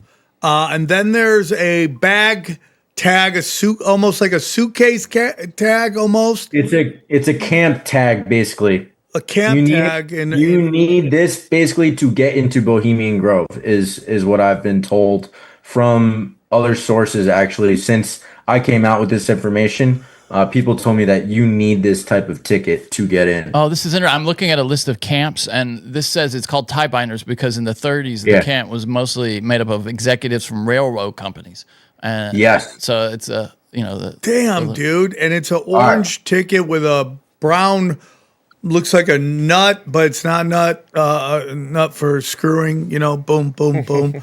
And then it says in black, Bohemian Grove, Monte Rio, California, gate, camp, tie binders, and then Mr. James O'Keefe on it. Damn. That's crazy. And it gets crazier. Listen to this phone call. When I went to go to the bathroom. Finally, on August 23rd, James O'Keefe came clean to me and called me saying, I went to this Bohemian club and it's upset people. So I just wanted to hear from you and kind of take your temperature and see how you're feeling, see what you're doing. Like, going through your mind? Oh, he's freaking out. I mean, how did you even get invited there? And like, it's the most powerful secret society in the world. It's. I feel like my own team is like eliciting me and challenging me and questioning me. I was just a guest. I didn't see anything wrong there. Some of our people that I've known for many years were there. If I saw something, I would tell you. Okay. Wink, wink. I think there's a lot of conspiracy theories and stuff, and I didn't see anything. I didn't see anything that crossed the line or, anything like that. Some strange things, but nothing like what's portrayed by like Alex Jones or anyone else, as far as I can see. And there's a lot of people. Oh, it's a famous video. That are involved in that. So that part answers your question, actually, Johnny. The part where you said that the supporters are there, that go there, and then this last part, it's another couple minutes, but it's that he quivers basically. He has nowhere to turn because my story puts James in a corner, and he will not address what has happened with this Bohemian Grove stuff with Pfizer because I got his biggest story ever. I'm his top journalist that got his biggest story in history, and I'm the one who's O'Keefe, like you guys just said. It's crazy, and I love it. Listen to this. Some people on the team are really challenging me in a fundamental way, and it's really more than I can take right now. Oh my God! So I just need to know, like, are you with me? Are you, and just tell me the truth. Like, Truthfully, James, I can't say yes to that because of everything that we've been through from Pfizer whistleblower to now. I can't feel like my own team is like investigating. You have to trust me. It sounds like you're not. I called James back that day, and I wanted to bring up to him more about Pfizer and my story being buried, and how this was truly a crime against humanity. You want to continue our conversation? Sure thing. James, you advised it, and it wasn't even my decision to go about it this way. It was a manipulative I thought about the tape again after the February. I thought about revisiting it, but a lot of people said it's a few years old. It's a little old. It's probably not advisable to do it. Oh my God! Our attorney advised us not to look at that footage. Not to look at it. And I think it's important that we listen to our attorneys who are trying to help us. Your handler? Keep us out of trouble. Oh there are my certain lines that we God! just can't cross. Certain lines that I can't cross. I wouldn't advise that you cross. Wow. Dude, that's crazy. Sounds like a threat too. Yeah. And this is a guy who has no problem with going into Planned Parenthood and getting them to admit they sell baby parts. Like, that's pretty. Still playing something. Is it? So I thought it was done. there's a little bit left, but I mean, you guys are spot on. I mean, that is crazy. Like the fact that he named his podcast now after the release of my documentary.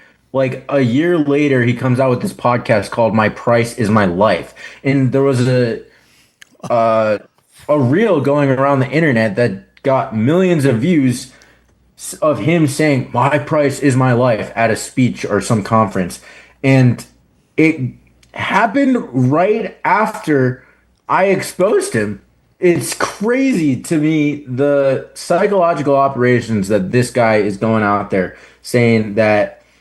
He can't, do this because our attorneys said so. I won't touch it with a 10-foot pole because my attorneys said so. But he's out there naming his podcast "My Price Is My Life," and he has also released footage and given cameras to other citizen journalists that he's worked with currently, with cameras in two-party consent states. He was giving cameras to people in Massachusetts at O'Keefe Media Group. So what was wrong with me?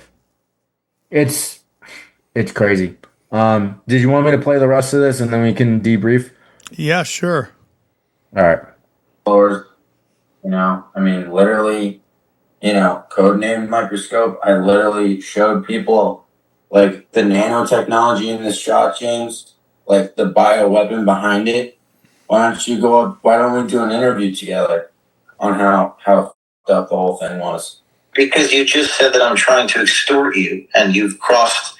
You can't. I mean, it's crazy. It's crazy. I've been through a lot in the sense that, like, I come from being the Pfizer whistleblower, right? I want to blow the whistle on this bioweapon, and you shut me up, right? You shut me up. And who shut you up? You did. Who shut you up? I was silenced by you, sir.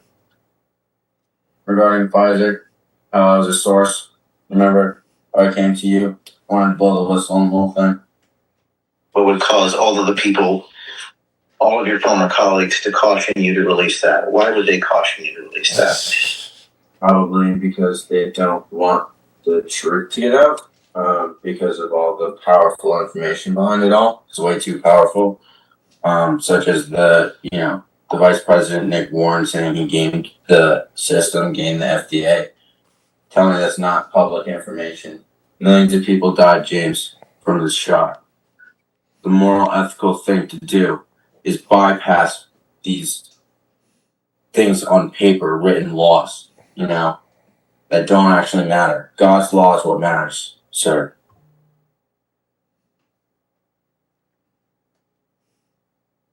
This part's funny too. On July 13th, James and I went for a walk in the woods near his house in Northvale, New Jersey. You went through what you wanted. You got that information. And even if it isn't released, like the video of what you did, like you even write about it. Although that makes the emotion. What, the microscope stuff? And I was talking to him about things like you I remember when I met you in my restaurant, and I remember like talking to you. I remember this guy, yeah.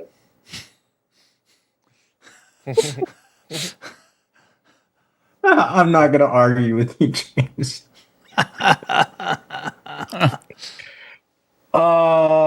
That's hot, dude.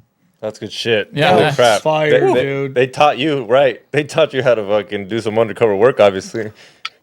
Yeah. They taught me intelligence, guys. Guys, I was an intelligence asset. That's what I was. I played their game against them, though. That's what this was. I mean, the whole thing with him saying, I thought about the February, he didn't know what to say. Because the backstory of what I'm trying to portray to you guys is my story, the Pfizer story on directed evolution on Jordan Walker, James's biggest story ever, right? It got me the recordings essentially of the Conwell Gill footage and the Nick Warren footage, which, I mean, we could also watch that if we don't have time, it's fine. How did you lose it? You just didn't keep copies? Is that? I just did not keep copies. I trusted them too much. Okay. I've done that before, so that does happen. And that is why I don't trust a single freaking person ever. Like, I don't. The only person I can trust is myself. Dude, always back it up. Always make copies and never trust a rat. Yeah. Yeah, it's like in the movie where the guy hands the guy papers, and he just immediately burns them, and you're like, damn it, should have made copies. Yes. And it's also that, like, when someone has a meteoric rise, like O'Keefe had, doing the most insane shit and not really getting any kind of blowback early, and then the blowback that he gets later on also kind of builds his legend.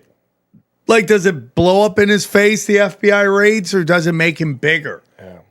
If you got raided by the FBI and you really got raided, are you going to continue down that road? Do you guys know the conviction rate of FBI raids? What?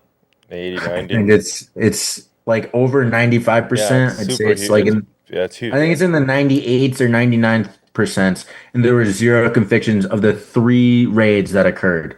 So don't tell me that there was not something fishy going on. And they had cameras on the inside of the raid itself. Like, I understand you're investigative journalists and undercover journalists, but what are the odds that you turn on an undercover camera like in your kitchen basically and the FBI is like caught looking through your kitchen? And if that comes out, how does it not bring the wrath of God on him even more? Absolutely. Like if the FBI and the CIA think you're fucking with them, they'll destroy you. Like they'll kill you. Yeah. They'll be like, "Oh, you think we're playing games, dude?" I mean, we just had John on. Look what they did to him. Yeah, he went to jail, bro. Well, and he's talked about people who he thinks he suggested that they've killed people. Yeah. Well, so and that's one other thing about my situation too that is kind of nuts because nobody's touched me actually. Like, and I kind of shrug my shoulders. And I feel like it's an explanation as for like what could be happening in the sense of the alternative media not really paying attention to me. The mainstream media won't touch me at all. But the biggest thing in regards to reporting was a LifeSite news article where they talked about, documentary indicates James O'Keefe may be a CIA asset. And the reporter, Patrick Delaney, asked O'Keefe 6 times for comment. 6 times, called him, emailed him, texted him from the number I gave him, wouldn't respond, and then responded like 2 or 3 days after on a tweet to this lady who was like a pundit for Steve Bannon and like worked with LifeSite a little bit. Her name's Elizabeth. I forget her last name. He responded to a quote tweet from her saying that this is troubling, where she responded to the article being posted. To me, it's very interesting that I have not been attacked by like government agencies, CIA, FBI, NSA in regards to like a public thing. To me, it's probably more or less they just track me on my on social media, which everybody's being tracked at this point. But they must not think I don't know. I mean, either maybe I'm too dangerous and they just can't acknowledge it, or they just refuse to acknowledge me in any sense because I think there's something they don't want to turn me into a martyr. And also like if they pushed you along with an invisible hand, and then you came around and whistleblowed on them and really, those are the people they don't like. I don't know if it's because you were natural and this was a progression and this is kind of the game they play. I don't know. I really don't know. Or maybe in some weird way they like that your story got out because it scares people. Like I'm trying to think about that because there's people who move up and they never get, and then the people who you see the hidden hand push, they want to go off reservation and they just get murked.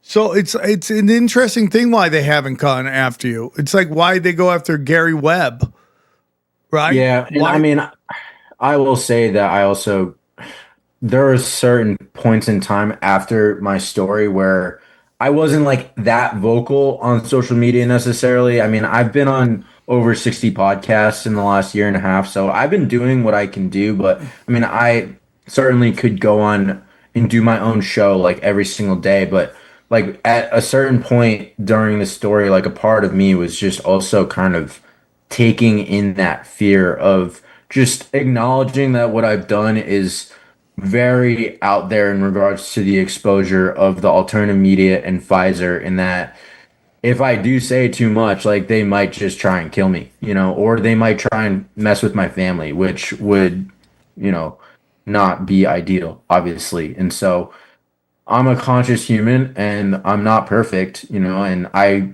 have been a little bit more outspoken as of late. But I do just go on a lot of people's shows and just share the story and let the documentary speak for itself. Well, we hope that your appearance on here will open up more eyes.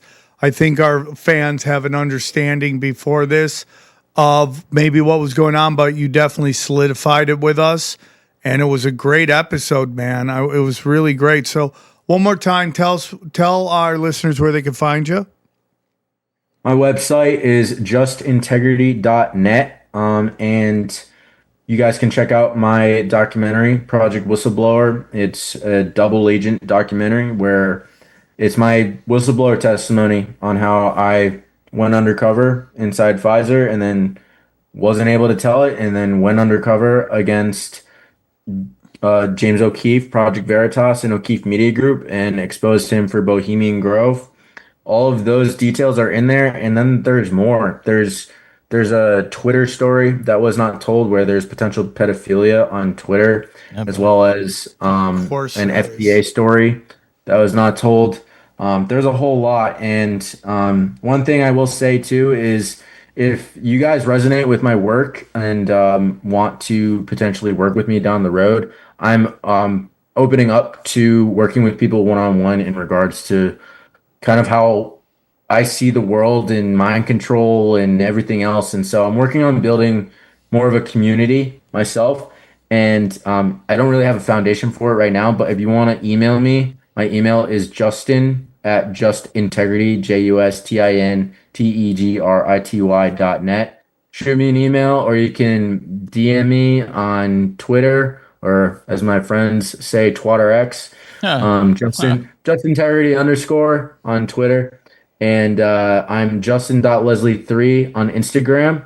And Sam and the guys, I just want to say thank you so much for allowing me to share this story, share my testimony, and have a fun conversation. Honestly, it was cool to be able to do this. And I didn't really know what to expect because, I mean, Sam, I will say you did bring up O'Keefe and Epstein on Joe Rogan that one time, which is what triggered Marty to do this because he wanted you to talk to me. So I find it funny, but I really appreciated our conversation. Well, today. we loved it, dude. And, my final thoughts on James, it's like my opinion on Candace Owens. It's like, I'm going to listen to you until you do something that lets me know you're not authentic.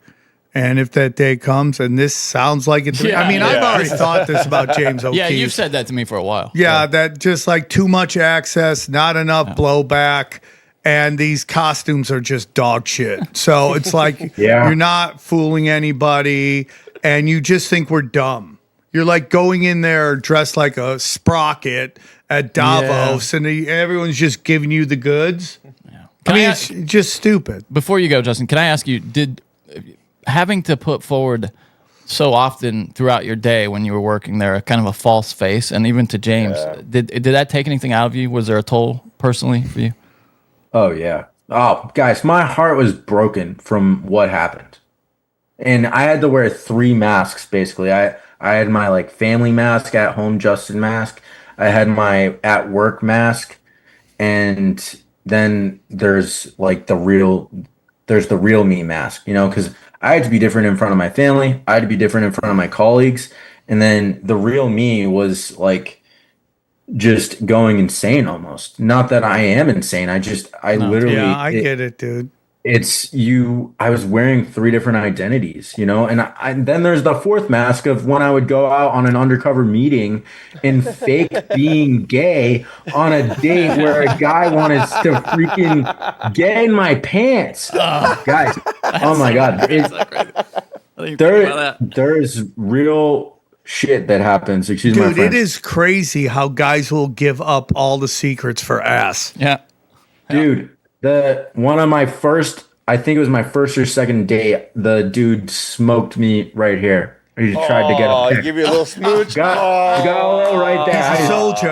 He didn't get more than that, but oh my gosh. You should get a purple heart for that, really. Yes, you deserve it. He's a soldier. A pink heart. We should get him a pink heart. That happened, and then that Jordan Walker guy, he grabbed my, my butt basically on one of a hug. Really? Well, it's good to be loved, dude. At least somebody wants you. There'll be age that nobody wants you.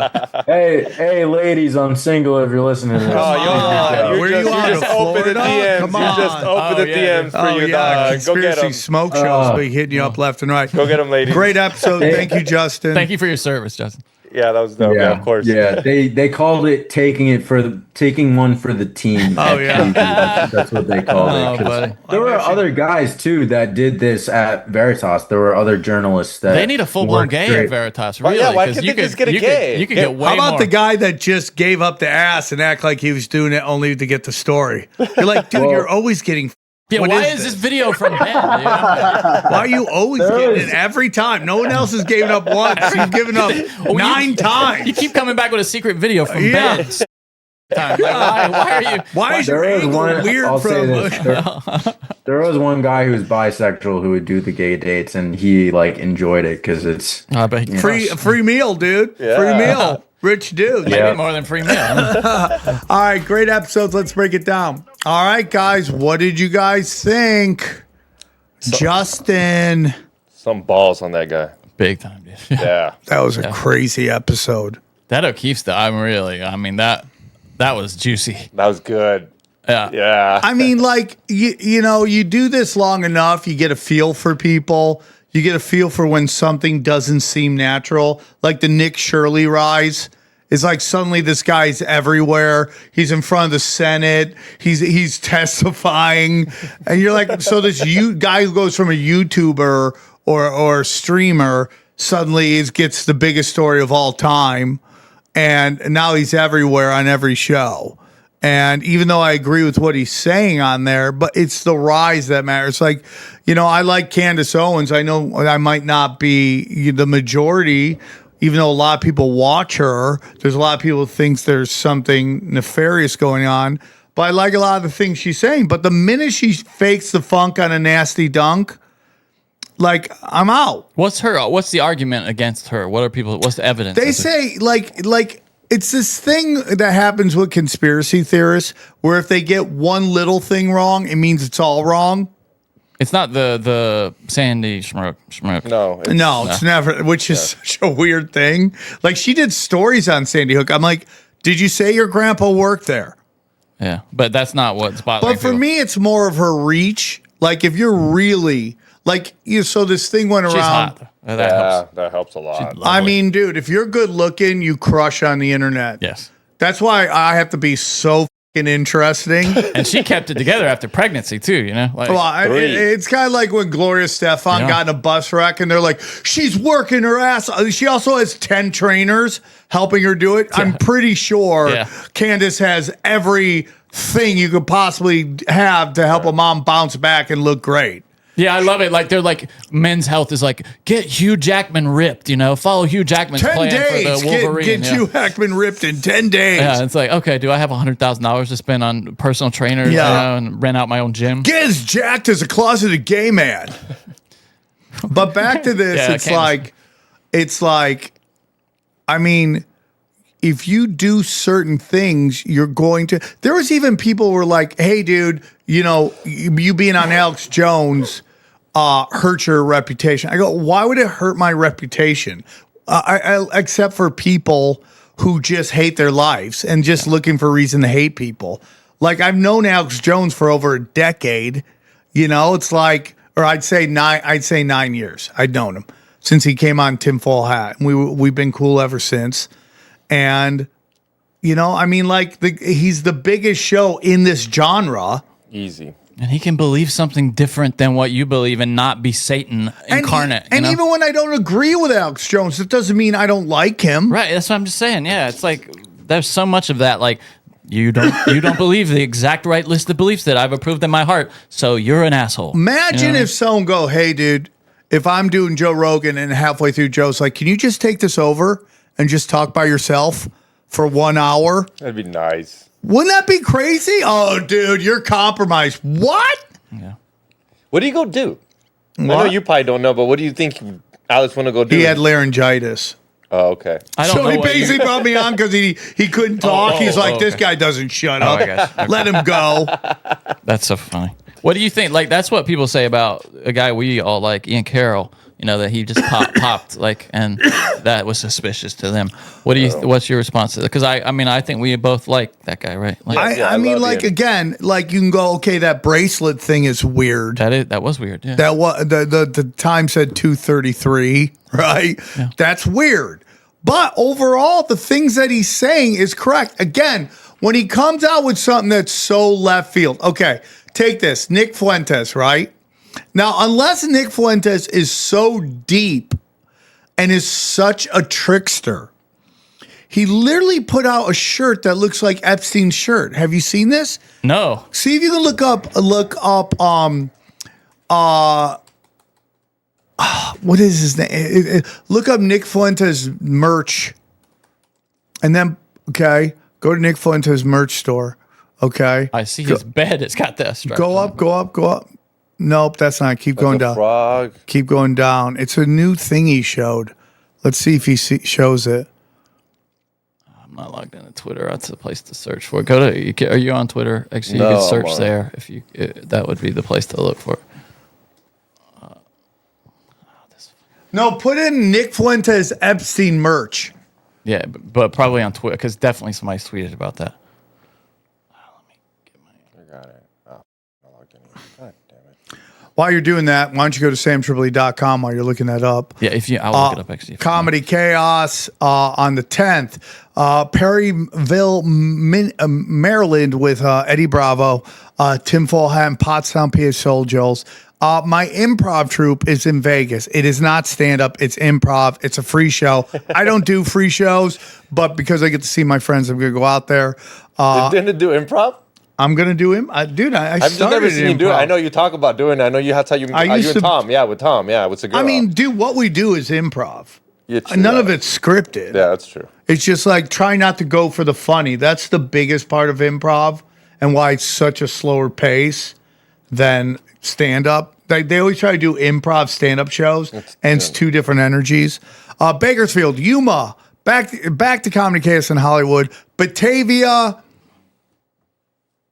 Dallas, Fort Worth. Ooh.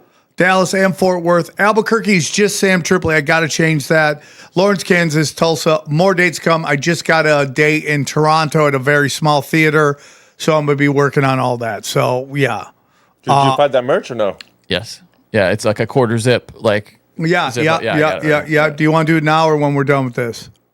With my website. I thought he was asking me, so I thought you were done. Okay. No, just let's finish this and we'll go back to that. Yeah.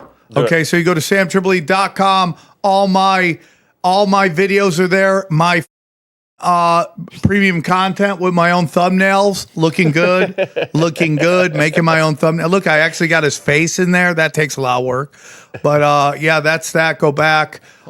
Cash Daddy's Patreon. Talk about it. Yeah, Cash Daddy's Patreon. All the thumbnails are genuine human creations on Cash Daddy's. Howie Dewey there. He will just walk down the street and drop nuggets of gold. He looks cold. Yeah, it is because it is cold. Like he's got a subject there. Fed meeting could get wild, so he's gonna give you the lowdown on the Fed meeting. Sounds like he went to Bohemian Grove. He follows earnings reports every week. You know, keeps you up to date with those. Anything interesting coming out of those.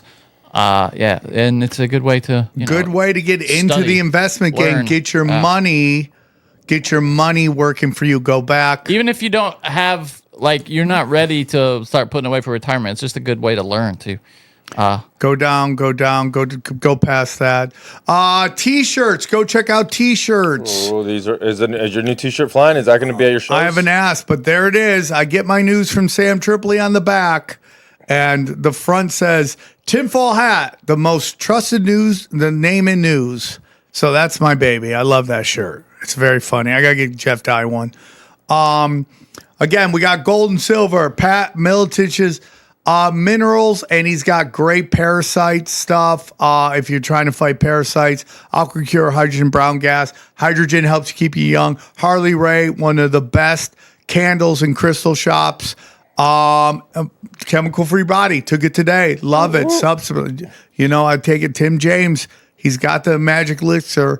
Joel Staley workout. EMF rocks. He wants to come on and talk about the 49ers stuff. Should we get him on that or on Broken Sim to talk about the radiation?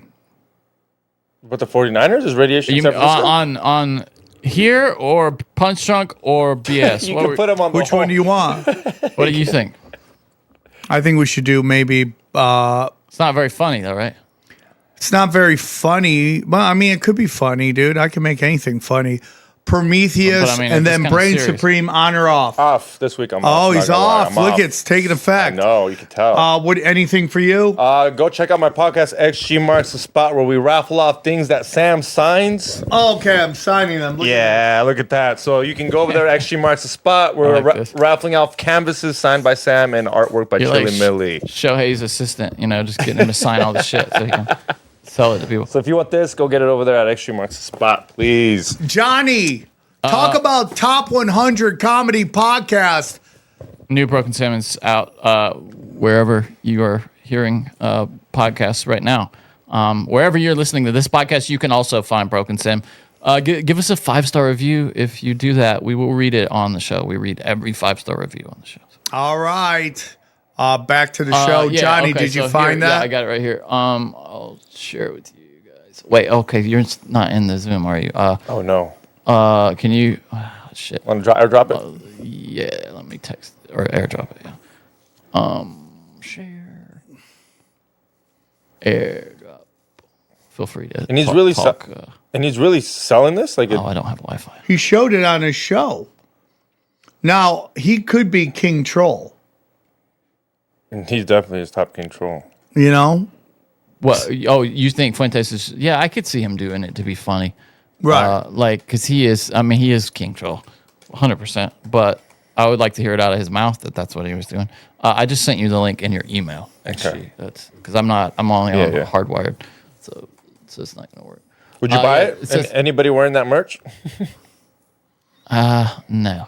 Yeah, especially when they find out it's Jeffrey Epstein's thing. Now every picture you take with it in it, people are like, look, he has the same shirt on as Jeffrey Epstein. It says after spending the last 2 weeks earnestly praising Jeffrey Epstein's ephophilia. What is? I gotta look that up. I don't know what that one is. An adult who is sexually attracted to adolescents. Okay, we can just call those pedophiles, right? Yeah, can we call that? Can we stop coming up with new terms? To celebrate Epstein's birthday, Nick Fuentes' official merch store is now selling Epstein quarter zips. And this is what, according to this guy, Fuentes said, this whole pedo thing, it's like, they are really pedophilia. It's not really pedophilia. They weren't trafficking 5-year-olds. It was like they were technically not legal. Big deal. Well, we got in a discussion about that. It's like, I'm sorry, there's a 16-year-old and a 5-year-old are different energies. They're both bad, but one is incredibly dark. Incredibly Yeah, one dark. has no feminine features whatsoever. Yeah, one isn't mental. You got these girls in high school all saying they want to grow up and become look at that. That's fun to want to become OnlyFans, That's not a good move. Go back again. Oh yeah, can you show it on? Yeah, it's a US. He has it as USA. Yeah, that is not a good move. He has to be trolling. Did you hear that interview that's been going around of Trump on Stern talking about young women? Yeah. Yeah. Well, it's a little dark too. Yeah. Why do you think he loved owning Miss Teen USA? Yeah. Yeah. It makes you think. And he's talking about how the most troubled women are the best in bed. Yeah, Stern used to talk about that all the time. He made jokes about them getting. Trump was like right there with him. They're like, the ones who get they either end up mentally ill or they're great in the sack. And you're like, Jesus, dude. Even when I heard that, I go, dude, that's really dark. Yeah, it's like super dark, bro. I never understood why that has such an allure. I guess there are some people in comedy who really like to touch, the third rail. Well, when you, especially in Hollywood, you go, they've made it so politically correct that there's only two edgy things they could talk about without getting in trouble. Satanism, right? Because that's kind of edgy. That's anti-religion, And then the other thing is pedophilia because kids can't march against them. Kids can't come together and get somebody canceled. It's like when the guest was like, "Hey, dude, you're making kids take something against their will. They can't take it. They can't say no because you're making them take it." So do whatever you want. But it's like really gross and sad. Totally agree. And it's like I do jokes about getting felt up. by Larry Watts, but at the end of the day, it's me talking about me. It's your lived experience. That's your truth. Yeah, that's my truth. But even back in the day, if you had pedo jokes, it's just we're so open, we're so knowledgeable now about what's really going on and the effects of that it has become a taboo thing because it is so dark. I mean, the guests that we're having on next after this show, the stuff he got into is even more insane. So that's my opinion. No, totally. So I mean, this show confirmed my opinion of what James O'Keefe was. I it's very interesting because when I first learned about James O'Keefe, I was very much I was more liberal, and I'm still liberal, but I have like conservative common sense. I'm more common sense than I am on both of them, on both sides. So I used to be like, this guy's only going after the left. And it's still true. He's going after left and maybe what he deems as authority. But he's definitely adding to the divide and conquer.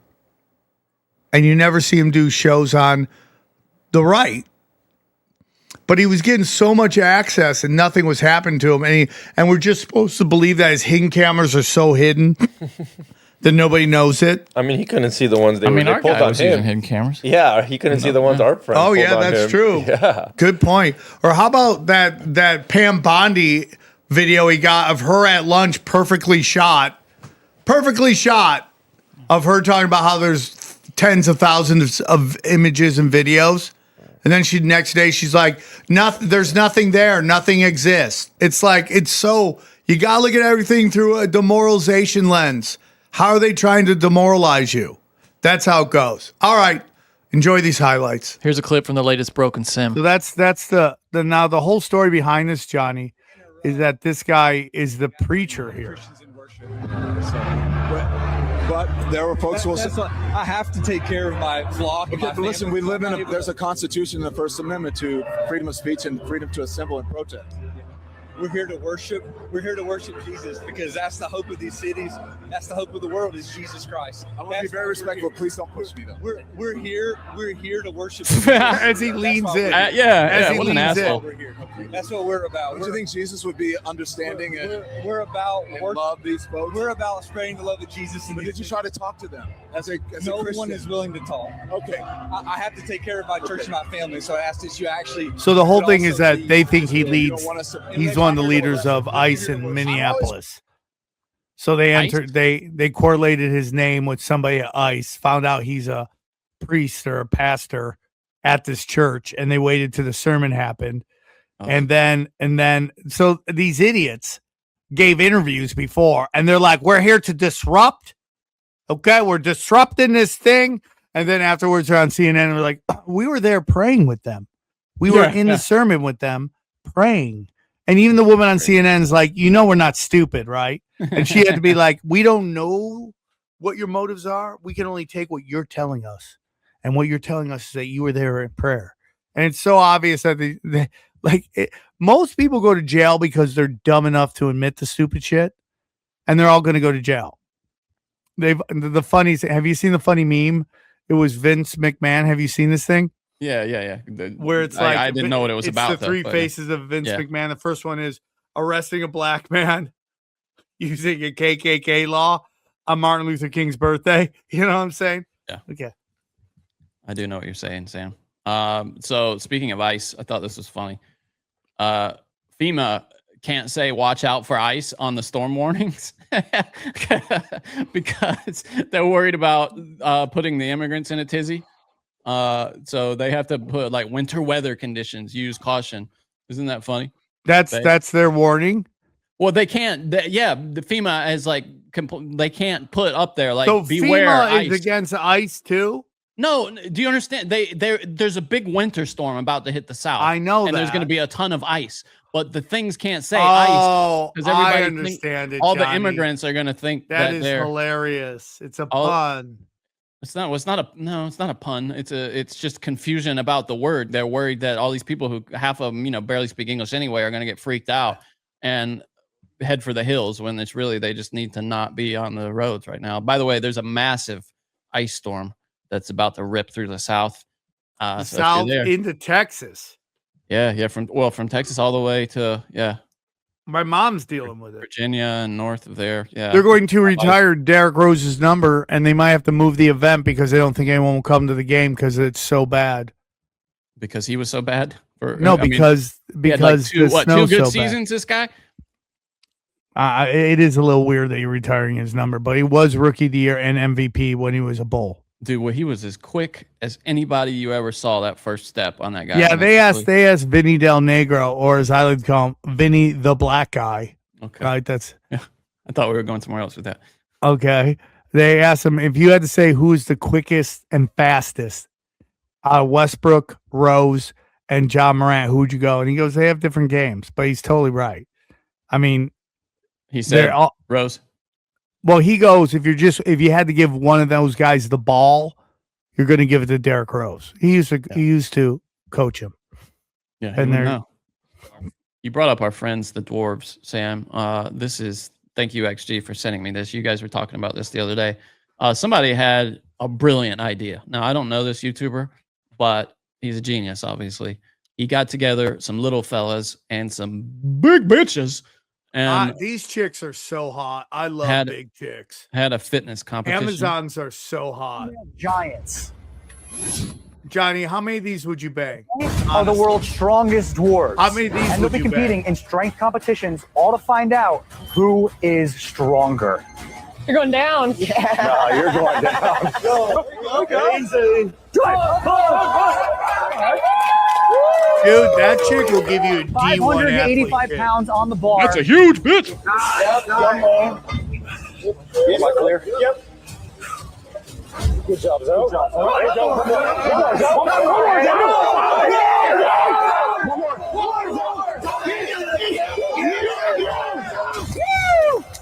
Two. Come on, big dog. One, go. Come on. You freak. Oh! No way. No way.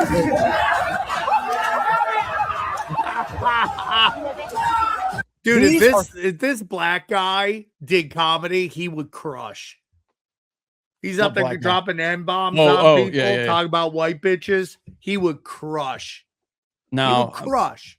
Do you think? I think that's a great idea for a TV show where you just have dwarfs taking on all different kinds of people and different, tall women, little children, like animals. It could run and run. I love the idea of a little person, like midgets versus the world. I would love. They would get crushed by anybody but chicks. What you don't? Okay, so what if you put them in against like dogs? Let's see who can. Well, they might not. The squat's the only thing they'll get like teenage boys on. Yeah. So really, you think like middle schoolers they would? I think there's something to grown man strength, even if you're a little person. Yeah, I think if you had like 10th graders versus these guys, squats would be the only thing they would beat them in. Interesting. Okay. All right. There is an By app. the way, those chicks are hot. The skinny one was talking so much shit, borderline hate crime, and I had to take a Blue Chew Gold because I was so excited. I literally popped it right in my mouth. It dissolved, and I was rock hard the whole time. This is so just sad. watching her say nasty things to tiny people, and everyone laughing because she's hot. If I said that, I'd be like thrown out. It's time to do a check-in on Sam. How is the no corn thing going? Let me see. I'll give you the day count right now. Please do the joke. One day. Nope, not one day, dude. I am 2 hours.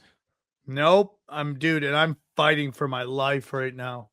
What, after watching that? 8 days. Nice, dude. All right, that's something. I'm gonna go year. It's gonna be so hard, Johnny. It's not really like I don't know. It's Can more we put that on boredom. Kalshi? You going a year without? Because I will take that. Okay, how about you just make the bet right here? You're gonna go a year without watching any adult films. I'm gonna try. It's just like I miss my friends in their holes for sure. I miss that, but I get so bored that I watch it. I redline my life, and then I just sit there and I'm bored and I'm looking for endorphin hits, and this thing hits. Is it usually late at night? No, it's all the time. All the It's like time. could be day, could be if I have a moment to rest and my brain is just popping off. Where I'm do just you go bored. in your house? Like, because Dana's always around. Where do you go?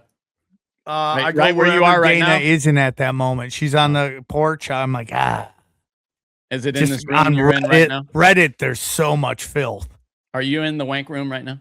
No, I didn't never. I very rarely do I wank in my office. Like once in a blue moon. If I'm like, I uploaded an episode and Dana's like sleeping, I'm like, but not anymore. Dude. Now, are you like one of these? What do they call them? Like gooners? Do you just go for hours, or is it you like in and out quick? Like no, hit it? I'm not an hour guy, but I'm also not in and out quick. When I was tweaking my balls off, I would set high scores on Pornhub to the point where I saw everything. Like for how long would you be there? Days. That's crazy. Yeah. Oh. Okay, so we've talked about depopulation and how in Asia, especially, nobody is giving it to these Asian women. It's gotten so bad that there's now a very popular app in China that is now exporting the idea to other countries. It's called "Are You Dead?" and it's targeting single people who live alone in China. And what it does is it sets up an emergency contact and sends automatic notifications if the user has not checked in via the app for consecutive days. That makes me so sad. It's so sad, dude. It says China may have up to 200 million one-person households with a solo living rate exceeding 30%. 30% of people in China are living alone. Just like, I know like there's a lot of Chinese propaganda out there, but it just seems like it's so. If you'd like to hear the rest of this episode, subscribe to Broken Simulation in your podcasting app or check us out at youtube.com/Sam Tripoli. We go deep, homeboy. Aaron, open your mind. Drink from the fountain of knowledge. There's lizard people everywhere. That's some interdimensional shit. Wake up, Aaron. This is only the beginning. Dude, you just blew my mind. Tinfoil hack.